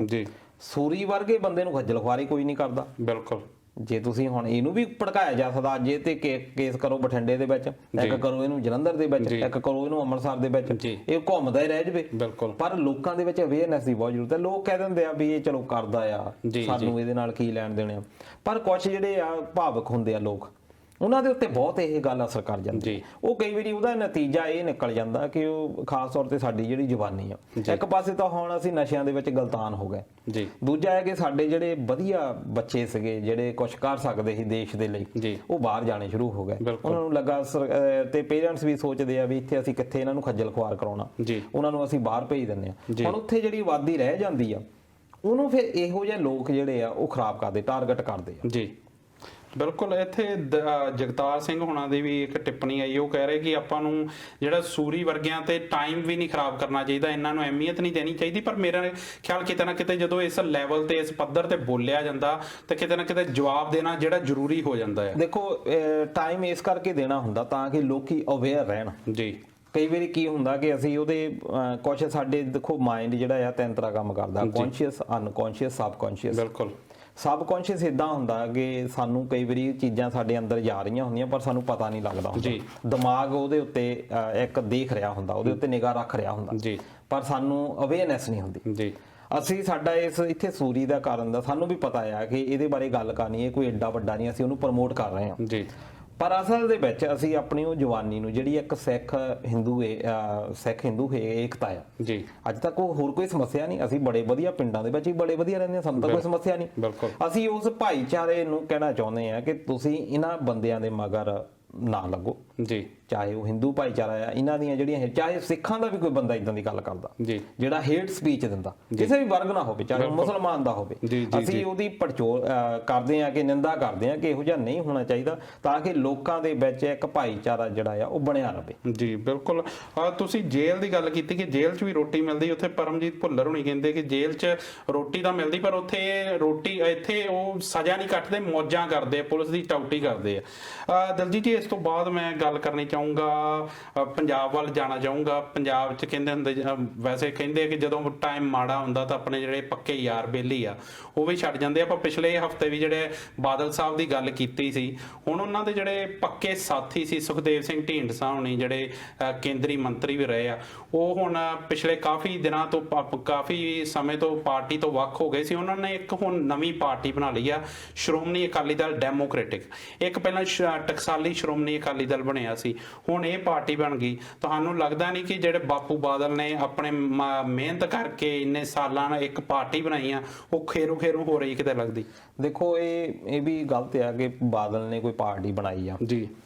ਬਾਦਲ ਨੇ ਵੀ ਬਣੀ ਬਣਾਈ ਗੱਲ ਦੇ ਉੱਤੇ ਕਬਜ਼ਾ ਕੀਤਾ ਜੀ ਪਾਰਟੀ ਤਾਂ ਬਣੀ ਸੀ 1920 ਦੇ ਵਿੱਚ ਜੀ ਲੋਕਾਂ ਨੇ ਸ਼ਹਾਦਤਾਂ ਦਿੱਤੀਆਂ ਸੀ ਬਿਲਕੁਲ ਲੋਕਾਂ ਨੇ ਆਪਣਾ ਖੂਨ ਡੋਲਿਆ ਸੀ ਜੀ ਲੋਕਾਂ ਨੇ ਆਪਣੇ ਮੋਰਚੇ ਲਾਏ ਸੀ ਜੀ ਮਹੰਤਾਂ ਤੋਂ ਗੁਰਦੁਆਰਿਆਂ ਨੂੰ ਆਜ਼ਾਦੀ ਦਿਲਾਈ ਸੀ ਜੀ ਉਸ ਤੋਂ ਬਾਅਦ ਸਿੱਖ ਕੌਮ ਦੇ ਉੱਤੇ ਜਦੋਂ ਵੀ ਭੀੜਾਂ ਪਈਆਂ ਅਕਾਲੀ ਦਲ ਮੋਹਰੇ ਹੋ ਕੇ ਖੜਦਾ ਸੀ ਬਿਲਕੁਲ ਚਾਹੇ ਅਸੀਂ ਫੇਰੂਮਾਨ ਵਰਗੇ ਜਿਹੜੇ ਮਹਾਸਖਸ਼ ਸੀਗੇ ਜੀ ਜੀ ਜੀ ਉਹਨਾਂ ਦੇ ਬਾਰੀਆਂ ਅਸੀਂ ਐਗਜ਼ਾਮਪਲ ਲੈਣੇ ਜਿਹੜੀਆਂ ਆਪਣੀਆਂ ਭੁੱਖ ਹੜਤਾਲ ਰੱਖਦੇ ਹੁੰਦੇ ਸੀ ਬਿਲਕੁਲ। ਜੇ ਅਰਦਾਸਾ ਕੀਤਾ ਆ ਤੇ ਉਹਨੂੰ ਕੁਝ ਖਾਂਦੇ ਪਕਾਉਂਦੇ ਨਹੀਂ ਸੀ ਪਕਾਉਂਦੇ ਸੀ ਆਪਣੀਆਂ ਜੀ। ਜਾਨਾਂ ਦਿੰਦੇ ਸੀ ਜੀ ਮਾਸਟਰ ਤਾਰਾ ਸਿੰਘ ਵਰਗੇ ਜਿਹੜੇ ਲੋਕ ਸੀ ਉਹ ਜੀ। ਕਦੀ ਇਸ ਪਾਰਟੀ ਦੇ ਹੁੰਦੇ ਸੀ ਬਾਬਾ ਖੜਗ ਸਿੰਘ ਵਰਗੇ ਬਿਲਕੁਲ। ਲੋਕ ਜਿਹੜੇ ਆ ਅਕਾਲੀ ਦਲ ਦੇ ਹੁੰਦੇ ਸੀ ਜੀ ਬਾਦਲ ਨੇ ਤਾਂ ਉਹਨਾਂ ਬੰਦਿਆਂ ਦੀਆਂ ਰੋਟੀਆਂ ਖਾਧੀਆਂ ਬਿਲਕੁਲ ਕਈ ਵਾਰੀ ਕੀ ਹੁੰਦਾ ਕਿ ਕੋਈ ਬਜ਼ੁਰਗ ਆ ਸਾਡੇ ਜੀ ਉਹਨਾਂ ਨੇ ਸਾਡੇ ਲਈ ਕਮਾਈ ਕੀਤੀ ਹੁੰਦੀ ਜੀ ਉਹ ਕਈ ਵਾਰੀ ਕਹਿ ਦਿੰਦੇ ਹਨਾ ਵੀ ਮੈਂ ਇੰਨੀ ਕਮਾਈ ਕਰ ਚੁੱਲਿਆ ਵੀ ਅਗਲੀਆਂ 7 ਪੁਸ਼ਤਾਂ ਬਹਿ ਕੇ ਖਾਣਗੀਆਂ ਬਿਲਕੁਲ ਇਨੀ ਬਾਦਲਾਂ ਨੇ 7 ਪੁਸ਼ਤਾਂ ਉਹ ਬਹਿ ਕੇ ਖਾਣ ਵਾਲੀ ਗੱਲ ਹੈ ਬਿਲਕੁਲ ਅਕਾਲੀ ਦਲ ਬੜਾ ਇੱਕ ਅਸੀਂ ਆਪਣੇ ਦੇਖਦੇ ਰਹੇ ਹਾਂ ਜੀ ਬਹੁਤ ਸਾਰੇ ਅਕਾਲੀ ਇਦਾਂ ਦੇ ਜਿਨ੍ਹਾਂ ਨੇ ਆਪਣਾ ਸਾਰਾ ਜੀਵਨ ਹੈ ਉਹ ਸਾਈਕਲ ਤੇ ਕੱਢਤਾ ਬਹੁਤ ਕੁਰਬਾਨੀਆਂ ਕੀਤੀਆਂ ਬਹੁਤ ਜਿਹੜਾ ਮਨੁੱਖਤਾ ਲਈ ਕੰਮ ਕੀਤਾ ਸਾਡੇ ਪਿੰਡ ਦੇ ਸੀਗੇ ਜਥੇਦਾਰ ਝਲਮਣ ਸਿੰਘ ਜੀ ਸਾਰੀ ਉਮਰ ਸਾਈਕਲ ਦੇ ਉੱਤੇ ਪ੍ਰਚਾਰ ਕਰਦੇ ਰਹੇ ਅਕਾਲੀ ਦਲ ਦਾ ਹੋਕਾ ਦਿੰਦੇ ਰਹੇ ਐਸਜੀਪੀਸੀ ਦੇ ਮੈਂਬਰ ਵੀ ਉਹ ਰਹੇ ਆ ਜੀ ਤੇ ਉਹਨਾਂ ਦੇ ਵਿੱਚ ਇੱਕ ਹੁਣ ਵੀ ਅਸੀਂ ਉਹਨਾਂ ਤੋਂ ਗੱਲਾਂ ਭਾਵੇਂ ਅਸੀਂ ਉਹਨਾਂ ਨੂੰ ਦੇਖਿਆ ਨਹੀਂ ਜੀ ਪਰ ਉਹਨਾਂ ਦੀਆਂ ਗੱਲਾਂ ਸੀ ਸੁਣੀ ਦੀਆਂ ਤੇ ਇਦਾਂ ਦੇ ਵੀ ਗ੍ਰੇਟ ਬੰਦੇ ਹੁੰਦੇ ਸੀ ਬਿਲਕੁਲ ਜਿਹੜੇ ਕਿ ਲੋਕਾਂ ਦੇ ਲਈ ਮਰ ਮਿਟਦੇ ਹੁੰਦੇ ਸੀ ਬਿਲਕੁਲ ਲੋਕਾਂ ਦੇ ਲਈ ਇੱਕ ਜਜ਼ਬਾ ਰੱਖਦੇ ਹੁੰਦੇ ਸੀ ਫਿਰ ਖੈਰ ਜਦੋਂ ਸ਼੍ਰੋਮਣੀ ਅਕਾਲੀ ਦਲ ਹੋਂਦ ਚ ਆਈ ਆ ਉਹ ਹੋਂਦ ਚ ਤਾਂ ਸ਼ਾਇਦ ਮਨੁੱਖਤਾ ਲਈ ਇਸੇ ਕੰਮ ਕਰਕੇ ਆਈ ਸੀ ਕਿ ਲੋਕਾਂ ਲਈ ਕੰਮ ਕੀਤਾ ਪਰ ਜਿੱਦਾਂ ਤੁਸੀਂ ਗੱਲ ਕੀਤੀ ਕਿ ਉਹ ਕਿਤੇ ਨਾ ਕਿਤੇ ਜਿਹੜੀ ਬਣੀ ਬਣਾਈ ਸਟੇਜ ਆ ਉਹਨੂੰ ਬਾਦਲ ਨੇ ਵਰਤਿਆ ਉਹਦੀ ਰੋਟੀਆਂ ਸਿੱਖੀਆਂ ਬਿਲਕੁਲ ਤੇ ਉਹੀ ਬਣਿਆ ਬਣਾਇਆ ਸੁਖਬੀਰ ਬਾਦਲ ਲੈ ਜੇ ਹੁਣ ਦੇਖਿਆ ਜਾਵੇ ਸੁਖਬੀਰ ਸਿੰਘ ਬਾਦਲ ਜੀ ਵੈਸੇ ਹੁਣ ਸਿੰਘ ਤਾਂ ਕੋਈ ਲਾਉਂਦਾ ਨਹੀਂ ਜੀ ਬਿਲਕੁਲ ਸੁਖਬੀਰ ਬਾਦਲ ਜਿਹੜਾ ਕਿ ਅਕਾਲੀ ਦਲ ਦਾ ਪ੍ਰਧਾਨ ਹੈ ਕੋਈ ਪਹਿਲਾਂ ਦੇ ਜਿੰਨੇ ਵੀ ਪ੍ਰਧਾਨ ਦੇਖ ਲਓ ਕਿੰਨੀ ਰਿਸਪੈਕਟ ਦੇ ਨਾਲ ਦੇਖਿਆ ਨਾਂ ਲਿਆ ਜਾਂਦਾ ਹੁੰਦਾ ਸੀ ਜੀ ਅੱਜ ਇਹਨਾਂ ਦੀ ਕੋਈ ਰਿਸਪੈਕਟ ਹੀ ਨਹੀਂ ਕਈ ਬੰਦੇ ਨੂੰ ਸੁੱਖਾ ਕਹੀ ਜਾਂਦੇ ਆ ਬਿਲਕੁਲ ਹਨਾ ਇਦਾਂ ਦੇ ਬਹੁਤ ਕੁਝ ਕਿਹਾ ਜਾਂਦਾ ਗੱਪੀ ਵੀ ਕਿਹਾ ਜਾਂਦਾ ਤੇ ਬਿਕਰਮ ਸਿੰਘ ਮਜੀਠੀਆ ਜੀ ਉਹਨਾਂ ਦੀ ਦਰਾ ਲਈਏ ਤੇ ਮਜੀਠੀਆ ਖਾਨਦਾਨ ਦੀ ਪੁਰਾਣੀ ਤੁਸੀਂ ਹਿਸਟਰੀ ਕੱਢ ਕੇ ਦੇਖ ਲਓ ਉਹਦੇ ਬਾਰੇ ਵੀ ਗੱਲ ਤੁਹਾਨੂੰ ਪਤਾ ਲੱਗ ਜੂਗੀ ਸੁਖਦੇਵ ਸਿੰਘ ਢੀਂਡਸਾ ਨੋ ਡਾਊਟ ਇੱਕ ਰਾਜਨੀਤੀ ਦੇ ਵਿੱਚ ਆਏ ਆ ਜਦੋਂ ਇਹ ਸਟੂਡੈਂਟਸ ਹੁੰਦੇ ਸੀ ਜੀ ਜਦੋਂ ਸਟੂਡੈਂਟ ਆਪਾਂ ਜਦੋਂ ਟੀਨੇਜਿੰਗ ਹੁੰਦੀ ਆ ਜੀ ਜਾਂ ਆਪਣੇ 30 ਕੁ ਸਾਲ ਤੱਕ ਦਾ ਜਿਹੜਾ ਹਨਾ ਆਪਣਾ ਬਲੱਡ ਆ ਇਹ ਬੜਾ ਸਰਕੂਲੇਸ਼ਨ ਬਹੁਤ ਜ਼ਿਆਦਾ ਹੁੰਦਾ ਇਹਦਾ ਬਲੱਡ ਪ੍ਰੈਸ਼ਰ ਜੀ ਬਿਲਕੁਲ ਇਹਦੇ ਵਿੱਚ ਅਸੀਂ ਇਹ ਸੋਚ ਕੇ ਚੱਲਦੇ ਹਾਂ ਵੀ ਜਿਹੜਾ ਕੰਮ ਅਸੀਂ ਸੋਚ ਲਿਆ ਸੀ ਕਰਨਾ ਜੀ ਉਸ ਵੇਲੇ ਇਹਨਾਂ ਨੇ ਬਹੁਤ ਵਧੀਆ ਕੰਮ ਕੀਤੇ ਇੱਕ ਸਟੂਡੈਂਟਸ ਲੈਵਲ ਤੋਂ ਹੀ ਰਾਜਨੀਤੀ ਸ਼ੁਰੂ ਕੀਤੀ ਆਪਣੇ ਸਟੈਂਡ ਬਣਾਏ ਜੀ ਪਰ ਉਸ ਤੋਂ ਬਾਅਦ ਇੱਕ ਤੁਹਾਨੂੰ ਲਾਲਚ ਪੈਦਾ ਹੋ ਜਾਂਦਾ ਜੀ ਫਿਰ ਉਸ ਤੋਂ ਬਾਅਦ ਤੁਸੀਂ ਰਾਜਨੀਤੀ ਦੇ ਵਿੱਚ ਵੀ ਆਏ ਆ ਤੇ ਇਹਨਾਂ ਉੱਤੇ ਬਹੁਤ ਸਾਰੇ ਦੋਸ਼ ਲੱਗਦੇ ਰਹੇ ਆ ਵੀ ਜਿੰਨਾ ਚਿਰ ਤੱਕ ਇਹ ਐਮਐਲਏ ਐਮਪੀ ਰਹੇ ਆ ਜੀ ਇਹਨਾਂ ਨੇ ਕੋਈ ਹੋਰ ਬੰਦਾ ਉੱਠਣ ਨਹੀਂ ਦਿੱਤਾ ਜਿਵੇਂ ਕਿ ਬਾਦਲ ਸੀ ਇਹ ਕਹਿੰਦੇ ਹੁੰਦੇ ਨਾ ਵੱਡਾ ਬੋਰਡ ਹੁੰਦਾ ਬਿਲਕੁਲ ਬੋਰਡ ਆਪ ਤਾਂ ਜੜਾਂ ਬਹੁਤ ਫੈਲਾ ਲੈਂਦਾ ਪਰ ਥੱਲੇ ਘਾਹ ਫੂਸ ਕੁਝ ਹੋਣ ਨਹੀਂ ਦਿੰਦਾ ਹੁੰਦਾ ਉਹਨਾਂ ਚਿਰ ਤੱਕ ਇਹਨੇ ਬਾਕੀ ਸਾਰੇ ਘਾਹ ਫੂਸ ਜਿਹੜੇ ਬਾਦਲ ਸਾਹਿਬ ਨੇ ਇਦਾਂ ਹੀ ਰੱਖੇ ਬਿਲਕੁਲ ਜਿੱਦਾਂ ਤੁਸੀਂ ਗੱਲ ਕੀਤੀ ਕਿ ਉਹਨਾਂ ਨੇ ਮਿਹਨਤ ਨਾਲ ਬਣਾਏ ਸੀ ਜੀ ਜੀ ਮਿਹਨਤ ਕੋਈ ਨਹੀਂ ਸੀ ਬਣਾਈ ਚਾਲਾਂ ਚੱਲ ਨਹੀਂ ਮੇਰਾ ਮਤਲਬ ਸੀਗਾ ਕਿ ਜਿਹੜਾ ਬਣਿਆ ਬਣਾਇਆ ਨਾ ਉਹਨੂੰ ਮਿਹਨਤ ਕਰਕੇ ਆਪਣੇ ਵੱਲ ਖਿੱਚ ਲਿਆ ਉਹ ਜਿਹੜਾ ਸ਼੍ਰੋਮਣੀ ਅਕਾਲੀ ਦਲ ਸੀ ਉਹਨੂੰ ਸ਼੍ਰੋਮਣੀ ਅਕਾਲੀ ਦਲ ਬਾਦਲ ਬਣਾ ਲਿਆ ਉਹਦੇ ਮਗਰ ਮਿਹਨਤ ਜ਼ਰੂਰ ਕੀਤੀ ਹੈ ਹਾਂਜੀ ਮਿਹਨਤ ਇਹ ਕੀਤਾ ਕਿ ਉਹ ਸਾਜ਼ਿਸ਼ ਹੋਈ ਆ ਜੀ ਤੇ ਗੁਰਚਰਨ ਸਿੰਘ ਡੋਰਾ ਵਰਗੇ ਲੋਕ ਵੀ ਇੱਥੇ ਰਹੇ ਆ ਉਹਨਾਂ ਦੀ ਜਾ ਕੇ ਤੁਸੀਂ ਪ੍ਰਾਪਰਟੀ ਦੇਖ ਲਓ ਇੱਕ ਪਾਸੇ ਇਹਨਾਂ ਦੀ ਪ੍ਰਾਪਰਟੀ ਦੇਖ ਲਓ ਪਿਛਲੇ ਪ੍ਰੋਗਰਾਮ ਦੇ ਵਿੱਚ ਆਪਾਂ ਗੱਲ ਕੀਤੀ ਸੀ ਵੀ ਕਿੱਦਾਂ ਇਹ ਲੁੱਟਦੇ ਆ ਖਜ਼ਾਨੇ ਬਿਲਕੁਲ ਜੀ ਜੀ ਤੇ ਉਹ ਵੈਸੇ ਤਾਂ ਚਲੋ ਆਪਾਂ ਹੁਣ ਅਮੀਰ ਖਾਨਦਾਨ ਚ ਇਹਨੂੰ ਨਾ ਰੱਖਿਆ ਕਰੀਏ ਵੀ ਗਰੀਬਾਂ 'ਚ ਰੱਖਿਆ ਕਰੀਏ ਨਹੀਂ ਬਿਲਕੁਲ ਜਿੰਨੇ ਕੋਲ ਆਪਣੇ ਇਲਾਜ ਕਰਾਉਣ ਲਈ ਪੈਸੇ ਨਹੀਂ ਉਹ ਗਰੀਬਾਂ 'ਚ ਹੀ ਆਉਂਦਾ ਹੈ ਜੀ ਬਾਕੀ ਦੂਜਾ ਇਹ ਹੈਗਾ ਕਿ ਜਿਹੜੇ ਸੁਖਦੇਵ ਜਿੰਨੇ ਵੀ ਅਕਾਲੀ ਲੀਡਰ ਚਾਹੇ ਉਹ ਕਾਂਗਰਸੀ ਵੀ ਰਹੇ ਆ ਜੀ ਇਹਨਾਂ ਨੇ ਇਹ ਸੋਚਿਆ ਵੀ ਅਸੀਂ ਤਾਂ ਆਪ ਰਾਜ ਕਰ ਲਿਆ ਅਸੀਂ ਆਪਣੇ ਬੱਚਿਆਂ ਨੂੰ ਜ਼ਰੂਰ ਸੈਟਲ ਕਰ ਦਈਏ ਜੀ ਆਪਣੇ ਬੱਚਿਆਂ ਨੂੰ ਜਿੱਦਾਂ ਇੱਕ ਦੁਕਾਨਦਾਰ ਹੁੰਦਾ ਵੀ ਮੇਰੀ ਹੁਣ ਦੁਕਾਨ ਅੱਗੇ ਕੌਣ ਸੰਭੂ ਬਿਲਕੁਲ ਉਹ ਕਈ ਵਾਰੀ ਨਲਾਇਕ ਹੁੰਦਾ ਨਿਆਣਾ ਜੀ ਪਰ ਉਹ ਕਹਿ ਦਿੰਦਾ ਵੀ ਇਹ ਦੁਕਾਨ ਤੇ ਚੱਲਣਾ ਨਹੀਂ ਇਹਨੂੰ ਹੋਰ ਕੋਈ ਬਿਜ਼ਨਸ ਖੋਲ ਦੋ ਜੀ ਉਹ ਦੁਕਾਨਦਾਰ ਇੱਕ ਬੜਾ ਵਧੀਆ ਫੈਸਲਾ ਲੈਂਦਾ ਹੁੰਦਾ ਤੇ ਉਹਦੀ ਦੁਕਾਨ ਵੀ ਚੱਲਦੀ ਰਹਿ ਜਾਂਦੀ ਆ ਤੇ ਉਹ ਬੰਦੇ ਦਾ ਵੀ ਭਵਿੱਖ ਜਿਹੜਾ ਬੱਚੇ ਦਾ ਭਵਿੱਖ ਵੀ ਵਧੀਆ ਚੱਲ ਜਾਂਦਾ ਜੀ ਪਰ ਸਾਡੇ ਜਿੰਨੇ ਵੀ ਅਕਾਲੀਆਂ ਦੇ ਤੁਸੀਂ ਦੇਖ ਲਓ ਚਾਹੇ ਸੇਖਮਾ ਸਾਹਿਬ ਦੇ ਬੱਚੇ ਦੇਖ ਲਓ ਅਜਨਾਲਾ ਸਾਹਿਬ ਦਾ ਬੋਨੀ ਅਜਨਾਲਾ ਦੇਖ ਲਓ ਜਾਂ ਇਹਨਾਂ ਦੇ ਪਹਿਲਾਂ ਜਿਹੜੇ ਆਪਣੇ ਇਹਨਾਂ ਦੇ ਨਾਲ ਸੁਖਦੇਵ ਢੀਂਡਸਾ ਦੇ ਬੱਚੇ ਜਿਹੜੇ ਆ ਪਰਮਿੰਦਰ ਢੀਂਡਸਾ ਜੀ ਜੀ ਸਾਰੇ ਨਹੀਂ ਬੰਦੇ ਆਪਣੇ ਜਿਹੜੇ ਬੱਚੇ ਆ ਸੈਟਲ ਕਰ ਲੈ ਜੀ ਹੁਣ ਉਹ ਸੈਟਲ ਹੋਣ ਤੋਂ ਬਾਅਦ ਫਿਰ ਜਦੋਂ ਹੁਣ ਹਾਰ ਗਏ ਜੇ ਸ਼ਾਇਦ ਨਾ ਹਾਰਦੇ ਤਾਂ ਇਹ ਸ਼ਾਇਦ ਡਿਵੀਜ਼ਨ ਨਾ ਹੁੰਦੀ ਜੀ ਪਰ ਹੁਣ ਹਾਰ ਹੋ ਗਈ ਹਾਰ ਦੇ ਵਿੱਚ ਕੀ ਹੁੰਦਾ ਕਿ ਜਿੱਤ ਵੇਲੇ ਤਾਂ ਸਾਰੇ ਨਾਲ ਹੀ ਆ ਜੀ ਜਦੋਂ ਜਿੱਤਦੇ ਸੀ ਉਸ ਵੇਲੇ ਤਾਂ ਇਹਨਾਂ ਨੇ ਸੁਖਬੀਰ ਬਾਦਲ ਨੂੰ ਵੀ ਆਪਣਾ ਲੀਡਰ ਮੰਨੀ ਰੱਖਿਆ ਬਿਲਕੁਲ ਜੋ ਗੱਲ ਤਾਂ ਸੀ ਜੇ ਮਨਪ੍ਰੀਤ ਬਾਦਲ ਆ ਉਹ ਸਰਕਾਰ ਦੇ ਵਿੱਚ ਹੁੰਦੇ ਬਾਹਰ ਹੋ ਗਿਆ ਜੀ, ਉਹਦਾ ਲੋਕਾਂ ਨੇ ਐਪਰੀਸ਼ੀਏਟ ਕੀਤਾ। ਬਿਲਕੁਲ। ਉਹ ਲੋਕਾਂ ਨੇ ਅੱਜ ਵੀ ਚਾਹੇ ਉਹ ਕਾਂਗਰਸ ਦੀ ਸੀਟ ਦੇ ਉੱਤੇ ਜੀ ਜੀ ਜੀ, ਪਰ ਉਹ ਲੋਕਾਂ ਦੇ ਵਿੱਚ ਇੱਕ ਵਕਾਰ ਆ ਜੀ, ਕਿਉਂਕਿ ਉਹ ਹਾਰਿਆਂ ਦੇ ਵਿੱਚ ਨਹੀਂ ਸੀ ਜੀ, ਉਹ ਜਿੱਤਿਆਂ ਦੇ ਵਿੱਚ। ਜਦੋਂ ਮਨਪ੍ਰੀਤ ਬਾਦਲ ਵੱਖਰੇ ਹੋਏ ਸੀ ਪਾਰਟੀ ਤੋਂ, ਤਾਂ ਉਦੋਂ ਜਿਹੜੇ ਸੁਖਦੇਵ ਸਿੰਘ ਢੀਂਡਸਾ ਦੇ ਸਪੂਤ ਆ ਪਰਮਿੰਦਰ ਢੀਂਡਸਾ, ਉਹ ਮੇਰੇ ਖਿਆਲ ਉਹੀ ਸਭ ਤੋਂ ਉੱਚੀ ਆਵਾਜ਼ 'ਚ ਕਹਿ ਰਹੇ ਸੀ ਕਿ ਇਸ ਪਾਰਟੀ ਨੂੰ ਛੱਡ ਕੇ ਜਾ ਰਹੇ ਆ। ਜਿੱਦਾਂ ਉਹਨਾਂ ਨੇ ਮਨਪ੍ਰੀਤ ਬਾਦਲ ਹੋਣਾ ਨੇ ਇਲਜ਼ਾਮ ਲਾਏ ਸੀ ਕਿ ਕੰਮ ਨਹੀਂ ਕੀਤਾ ਕਿ ਕਰਨ ਦਿੱਤਾ ਜਾਂਦਾ ਪਾਰਟੀ ਦੇ ਅੰਦਰ, ਤੇ ਉਹਨਾਂ ਦਾ ਕਹਿਣਾ ਸੀ ਕਿ ਇਦਾਂ ਦੀ ਕੋਈ ਗੱਲ ਨਹੀਂ ਆ, ਇਹਨਾਂ ਨੂੰ ਕੰਮ ਨਹੀਂ ਕਰਨਾ ਹੁੰਦਾ। ਤੇ ਹੁਣ ਉਹੀ ਗੱਲਾਂ ਸੇਮ ਜਿਹੜੀਆਂ ਪਰਮਿੰਦਰ ਢੀਂਡਸਾ ਹੁਣੀ ਕਰ ਰਹੇ ਆ। ਕਾਰਨ ਇਹ ਸੀ ਉਹਨਾਂ ਨੂੰ ਕਹਿਤਾ ਵੀ ਉਹ ਜੀ ਹਟੂਗਾ ਤਾਂ ਹੀ ਤੂੰ ਵਿੱਤ ਮੰਤਰੀ ਬਣੂਗਾ, ਯਾਨੀ ਸੈਕੰਡ ਇਨ ਕਮਾਂਡ ਵਿੱਤ ਮੰਤਰੀ, ਜਿਹਦੇ ਕੋਲ ਸਾਰਾ ਕਿਤੇ ਨਾ ਕਿਤੇ ਕੁਰਸੀ ਦਾ ਲਾਲਚ, ਕੁਰਸੀ ਦਾ। ਇਹ ਹੁਣ ਵੀ ਜਿਹੜੀਆਂ ਪਾਰਟੀਆਂ ਬਣਦੀਆਂ, ਹੋ ਸਕਦਾ ਸਾਡੇ ਦਰਸ਼ਕ ਮੇਰੀ ਗੱਲ ਦੇ ਨਾਲ ਸਹਿਮਤ ਨਾ ਹੋਣ, ਪਰ ਅਸਲ ਵਿੱਚ ਇਹ ਲਾਲਸਾ ਬਣ ਚੁੱਕੀ ਆ। ਤੁਸੀਂ 2019 ਦੇ ਵਿੱਚ ਦੇਖੋ ਕਿ ਢੀਂਡਸਾ ਸਾਹਿਬ ਇੰਨੇ ਚਿਰ ਦੇ MP ਆ, ਸਪੋਰਟਸ ਮਿਨਿਸਟਰ ਵੀ ਰਹੇ ਆ ਵਾਜਪੇਈ ਸਰਕਾਰ ਦੇ ਵਿੱਚ। 2019 ਦੇ ਵਿੱਚ ਇਹਨਾਂ ਨੂੰ ਪਦਮ ਭੂਸ਼ਣ ਅਵਾਰਡ ਦੇ ਦਿੱਤਾ ਜਾਂਦਾ। ਉਸ ਵੇਲੇ ਲੋਕੀ ਇਹ ਸੋਚਦੇ ਆ, ਖਾਸ ਤੌਰ ਤੇ ਜਦੋਂ ਬਾਦਲਾਂ ਦੇ ਨਾਲ ਖਟਾਸ ਪੈਦਾ ਹੋ ਗਈ, ਇਹਨੂੰ ਪਦਮ ਭੂਸ਼ਣ ਜਿਹੜਾ ਕਿ ਇੱਕ ਬੜਾ ਸਨਮਾਨਜਾਇਕ ਰਾਸ਼ਟਰਪਤੀ ਅਵਾਰਡ ਆ, ਉਹ ਕਿੱਦਾਂ ਦੇ ਦਿੱਤਾ ਗਿਆ? ਕੋਈ ਵੱਡੀ ਮੱਲਮਾਰੀ ਲੱਗਦੀ, ਵੱਡੀ ਮੱਲਮਾਰੀ ਲੱਗਦੀ। ਉਹ ਤੋਂ ਫਿਰ ਇਹ ਸਿੱਧ ਹੋ ਜਾਂਦਾ ਵੀ ਅਸਲ ਦੇ ਵਿੱਚ ਇਹ ਲੋਕ ਜਿਹੜੇ ਹੁੰਦੇ ਆ, ਸਾਡਾ ਪੰਥ ਵੀ ਜਿਹੜਾ ਇਹ ਇਸ਼ਾਰਿਆਂ ਦੇ ਉੱਤੇ ਨੱਚਦਾ, ਇਹਨਾਂ ਤੋਂ ਜੋ ਮਰਜ਼ੀ ਕਰਵਾ ਲਓ। ਹੁਣ ਬ੍ਰਹਮਪੁਰਾ ਹੋਣਾ, ਜੇ ਇਹਨਾਂ ਦੀ ਅਸਲ ਦੀ ਨੀਤ ਹੁੰਦੀ, ਬ੍ਰਹਮਪੁਰਾ ਸਾਹਿਬ ਨੇ ਵੀ ਟਕਸਾਲੀ ਉਹ ਬਣਾਇਆ ਸੀ, ਸ਼੍ਰੋਮਣੀ ਅਕਾਲੀ ਦਲ। ਬਿਲਕੁਲ। ਦਲਜੀਤ ਜੀ, ਰੌਲਾ ਤਾਂ ਕੁਰਸੀ ਦਾ ਨਾ, ਜਿਹਨੂੰ ਜੋ ਪ੍ਰਧਾਨਗੀ ਮਿਲਦੀ ਹੈ ਤਾਂ ਉਹ ਦੂਸਰੀ ਪਾਰਟੀ 'ਚ ਕਿਉਂ ਜਾਊਗਾ? ਬਿਲਕੁਲ ਨਹੀਂ, ਆਪਣੀ ਪਾਰਟੀ ਬਣਾਉਂਦੇ ਆ, ਪ੍ਰਧਾਨ ਬਣ ਜਾਂਦੇ ਆ। ਨਹੀਂ ਦੇਖੋ, ਉਹ ਬ੍ਰਹਮਪੁਰਾ ਸਾਹਿਬ ਤਾਂ ਕਹਿ ਰਹੇ ਸੀ ਕਿ ਤੁਸੀਂ ਆ ਜਾਓ ਤੇ ਪ੍ਰਧਾਨ ਬਣ ਜਾਓ, ਪਰ ਅਸਲ ਦੇ ਵਿੱਚ ਜਿਹੜੀਆਂ ਉਪਰਲੀਆਂ ਧਿਰਾਂ ਹੁੰਦੀਆਂ ਉਹਨਾਂ ਨੂੰ ਟਕਸਾਲੀ ਸ਼ਬਦ ਨਹੀਂ ਵਧੀਆ ਲੱਗਾ। ਹੁਣ ਤੁਸੀਂ ਗੱਲ ਯੂਜ਼ ਕੀਤਾ ਕਿ ਸ਼੍ਰੋਮਣੀ ਅਕਾਲੀ ਦਲ ਡੈਮੋਕ੍ਰੈਟਿਕ। ਸਾਡੀ ਤਾਂ ਪੰਜਾਬੀ ਜਿਹੜਾ ਸ਼੍ਰੋਮਣੀ ਅਕਾਲੀ ਦਲ ਦਾ ਸੰਵਿਧਾਨ ਹੈ ਉਹ ਤਾਂ ਕਹਿੰਦਾ ਆ ਵੀ ਪੰਜਾਬ ਤੇ ਪੰਜਾਬੀ ਤੇ ਤਿੰਨਾਂ ਚੀਜ਼ਾਂ ਦੇ ਉੱਤੇ ਰਹਿਣਾ। ਡੈਮੋਕ੍ਰੈਟਿਕ ਅਸੀਂ ਇੰਗਲਿਸ਼ ਵਾਲਾ ਸ਼ਬਦ ਕਿਉਂ ਇੱਥੇ ਵਰਤ ਲਿਆ? ਅਸੀਂ ਸਾਨੂੰ ਤੇ ਵਰਤਣਾ ਨਹੀਂ ਚਾਹੀਦਾ। ਤਾਂ ਚਾਹੇ ਉਹਨਾਂ ਨੇ ਜੇ ਕਿਹਾ ਵੀ ਅਸੀਂ ਸ਼੍ਰੋਮਣੀ ਅਕਾਲੀ ਦਲ ਲਈ ਇਕੱਲਾ ਰੱਖਿਆ, ਅਸੀਂ ਕੋਈ ਡੈਮੋਕ੍ਰੇਟ ਨਹੀਂ ਰੱਖਿਆ, ਪਰ ਜੇ ਅਸੀਂ ਡੈਮੋਕ੍ਰੇਟਿਕ ਦੀ ਗੱਲ ਕਰੀਏ ਤਾਂ ਸ਼ਬਦ ਹੀ ਹੈ ਨਹੀਂ ਸਾਡਾ, ਨਾ ਉਹ ਅਕਾਲੀ ਦਲ ਦਾ ਸ਼ਬਦ ਹੈ। ਬਿਲਕੁਲ। ਇਹਦਾ ਮਤਲਬ ਇਹ ਆ ਕਿ ਜਿਹੜੀਆਂ ਉੱਪਰ ਵਾਲੀਆਂ ਜਿਹੜੀਆਂ ਇਹਨਾਂ ਨੂੰ ਪਦਮ ਭੂਸ਼ਣ ਦਿੰਦੀਆਂ, ਉਹਨਾਂ ਨੂੰ ਇਸ ਗੱਲ ਦੇ ਉੱਤੇ ਇਤਰਾਜ਼ ਆ ਕਿ ਇਹ ਟਕਸਾਲੀ ਨਾ ਹੋਣ। ਜਗਤਾਰ ਸਿੰਘ ਹੁਣਾਂ ਦੇ ਇੱਥੇ ਕਹਿਣਾ ਕਿ ਜਿੱਦਾਂ ਜਿਹੜੇ ਢੀਂਡਸਾ ਸਾਹਿਬ ਨੇ ਪਾਰਟੀ ਬਣਾਈ, ਉਹਦੇ ਵਿੱਚ ਲੀਡਰ ਤਾਂ ਸਾਰੇ ਉਹੀ ਜਿਹੜੇ ਸ਼੍ਰੋਮਣੀ ਅਕਾਲੀ ਦਲ ਵਾਲੇ ਆ, ਉਹੀ ਜੋੜੇ ਆ, ਤੇ ਇਹਦੀ ਕਿਵੇਂ ਉਮੀਦ ਜਗਾਈ ਜਾ ਸਕਦੀ ਕਿ ਇਹ ਪੰਜਾਬ ਦਾ ਕੋਈ ਸਵਾਰਨਗੇ? ਹੋ ਸਕਦਾ ਹੈ ਫਿਰ ਟਾਈਮ ਆਉਣ ਤੇ ਧੋਖਾ ਦੇ ਦੇਣ। ਅਸਲ ਵਿੱਚ ਭਾਜਪਾ ਦੀ ਇਹ ਨੀਤੀ ਆ ਕਿ ਇਹਨਾਂ ਨੇ ਹੁਣ ਅਕਾਲੀ ਦਲ ਇਹਨਾਂ ਨੂੰ ਲੱਗਣ ਲੱਗ ਗਿਆ ਕਿ ਹੁਣ ਪਿਛਲੇ ਭਾਰ ਨਹੀਂ ਹੋ ਗਿਆ। ਇਹਨਾਂ ਨੂੰ ਕਦੀ ਸੋਚਿਆ ਹੀ ਨਹੀਂ ਸੀ ਵੀ ਹਰਿਆਣੇ ਦੇ ਵਿੱਚ ਕਦੀ ਭਾਜਪਾ ਦੀ ਸਰਕਾਰ ਬਣ ਸਕਦੀ ਆ। ਇਹਨੇ ਇਨੈਲੋ ਤੋੜਿਆ, ਇੰਡੀਅਨ ਨੈਸ਼ਨਲ ਲੋਕ ਦਲ ਉੱਥੇ ਤੋੜਿਆ, ਫਿਰ ਉੱਥੇ ਇੰਡੀਅਨ ਨੈਸ਼ਨਲ ਕਾਂਗਰਸ ਦੇ ਵਿੱਚ ਇੱਕ ਪਾਸੇ ਹੁੱਡਾ ਸਾਹਿਬ ਕਰ ਦਿੱਤੇ, ਉਹਦੇ ਵਿੱਚ ਡਿਵੀਜ਼ਨ ਪੈਦਾ ਕਰ ਦਿੱਤੀ। ਬਿਲਕੁਲ। ਹੁਣ ਬਿਲਕੁਲ ਉਸੇ ਤਰੀਕੇ ਦੇ ਉੱਤੇ ਪੰਜਾਬ ਦੇ ਵਿੱਚ ਹੋ ਗਿਆ ਕਿ ਡਿਵਾਈਡ ਐਂਡ ਰੂਲ, ਇਹਦੇ ਵਿੱਚ ਡਿਵੀਜ਼ਨਸ ਹੋ ਰਹੀਆਂ। ਸੁਖਬੀਰ ਬਾਦਲ ਕਿਉਂਕਿ ਹੁਣ ਹਾਰਿਆ ਹੋਇਆ ਲੀਡਰ ਹੈ, ਜਦੋਂ ਹਾਰ ਜਾਂਦਾ ਬੰਦਾ ਉਸ ਵੇਲੇ ਉਹਦੀ ਕਮਾਂਡ ਨਹੀਂ ਰਹਿੰਦੀ। ਸਭ ਤੋਂ ਖਤਰਨਾਕ ਮੋੜ ਤਾਂ ਆਉਣਾ ਜੇ 2022 ਦੇ ਵਿੱਚ ਅਗੇਨ ਅਕਾਲੀ ਦਲ ਹਾਰ ਜਾਂਦਾ, ਸ਼੍ਰੋਮਣੀ ਅਕਾਲੀ ਦਲ। ਉਸ ਤੋਂ ਬਾਅਦ ਫਿਰ ਉਹ ਬਹੁਤ ਔਖਾ, ਕਿਉਂਕਿ ਅਜੇ ਤੱਕ ਇਹਨਾਂ ਦੀ ਪਲੈਨਿੰਗ ਇਹ ਆ ਭਾਜਪਾ ਦੀ ਕਿ ਅਸੀਂ 50-50 ਸੀਟਸ ਲੈਣੀਆਂ। ਹੁਣ 117 ਦੇ ਵਿੱਚੋਂ ਅਸੀਂ ਅੱਧੀਆਂ ਸੀਟਾਂ, ਕਿਉਂਕਿ ਪਹਿਲਾਂ 23 ਸੀਟਾਂ ਦੇ ਉੱਤੇ ਲੜਦੇ ਇਹ, ਕਿ ਅਸੀਂ ਅੱਧੀਆਂ ਸੀਟਾਂ ਲੈਣੀਆਂ। ਹੁਣ ਆਪਸ਼ਨ ਇਹਨਾਂ ਕੋਲ ਇੱਕ ਹੀ ਬਚਦੀ ਆ ਸ਼੍ਰੋਮਣੀ ਅਕਾਲੀ ਦਲ ਕੋਲ ਕਿ ਅਸੀਂ ਜਿਹੜਾ ਆਪਣਾ ਜਿਹੜੀ ਗਠਬੰਧਨ ਹੈ ਉਹ ਬਸਪਾ ਦੇ ਨਾਲ ਕਰ ਲਈਏ, ਪਰ ਉਧਰੋਂ ਮਾਇਆਵਤੀ ਦੀਆਂ ਵੀ ਛਾਵਾਂ ਬਹੁਤ ਆ, ਉਹ ਵੀ ਅੱਧੀਆਂ ਸੀਟਾਂ ਮੰਗਦੀ ਆ। ਜੇ ਤਾਂ ਕਾਂਸ਼ੀ ਰਾਮ ਹੁੰਦਾ, ਉਹਨੂੰ ਪਤਾ ਸੀ ਉਹ ਬੜਾ ਪਲੈਨਿੰਗ ਵਾਲਾ ਬੰਦਾ ਸੀ, ਉਹਨੇ ਕੁਛ ਨਾ ਕੁਛ ਕਰ ਜਾਣਾ ਸੀ, ਪਰ ਇਸ ਵੇਲੇ ਉਹਨਾਂ ਦਾ ਵੀ ਜਿਹੜਾ ਖੋਰਾ ਆ ਕਾਫੀ ਲੱਗਾ ਹੋਇਆ। ਇਸ ਕਰਕੇ ਇਹਨਾਂ ਬੰਦਿਆਂ ਦੇ ਵਿੱਚ ਇੱਕ ਹੈਗਾ ਕਿ ਇਹਨਾਂ ਨੂੰ ਕਿਸੇ ਤਰੀਕੇ ਦੇ ਨਾਲ ਖੋਰਾ ਲਾਇਆ ਜਾਵੇ। ਨੋ ਡਾਊਟ ਇਹਦਾ ਸਿੱਧਾ ਫਾਇਦਾ ਕਾਂਗਰਸ ਨੂੰ ਹੋਣਾ। ਹਾਂ, ਤੇ ਕਾਂਗਰਸ ਸ਼ਾਇਦ ਇਸ ਗੱਲ ਦਾ ਫਾਇਦਾ ਲੈ ਸਕੇ, ਕਿਉਂਕਿ ਅਜੇ ਤੱਕ ਆਮ ਆਦਮੀ ਪਾਰਟੀ ਆ, ਉਹਦੀ ਵੀ ਇਹੀ ਪ੍ਰੋਬਲਮ ਹੈਗੀ ਆ ਕਿ ਅਜੇ ਤੱਕ ਕੋਈ ਲੀਡਰ ਮਿਲਿਆ ਨਹੀਂ। ਬਿਲਕੁਲ।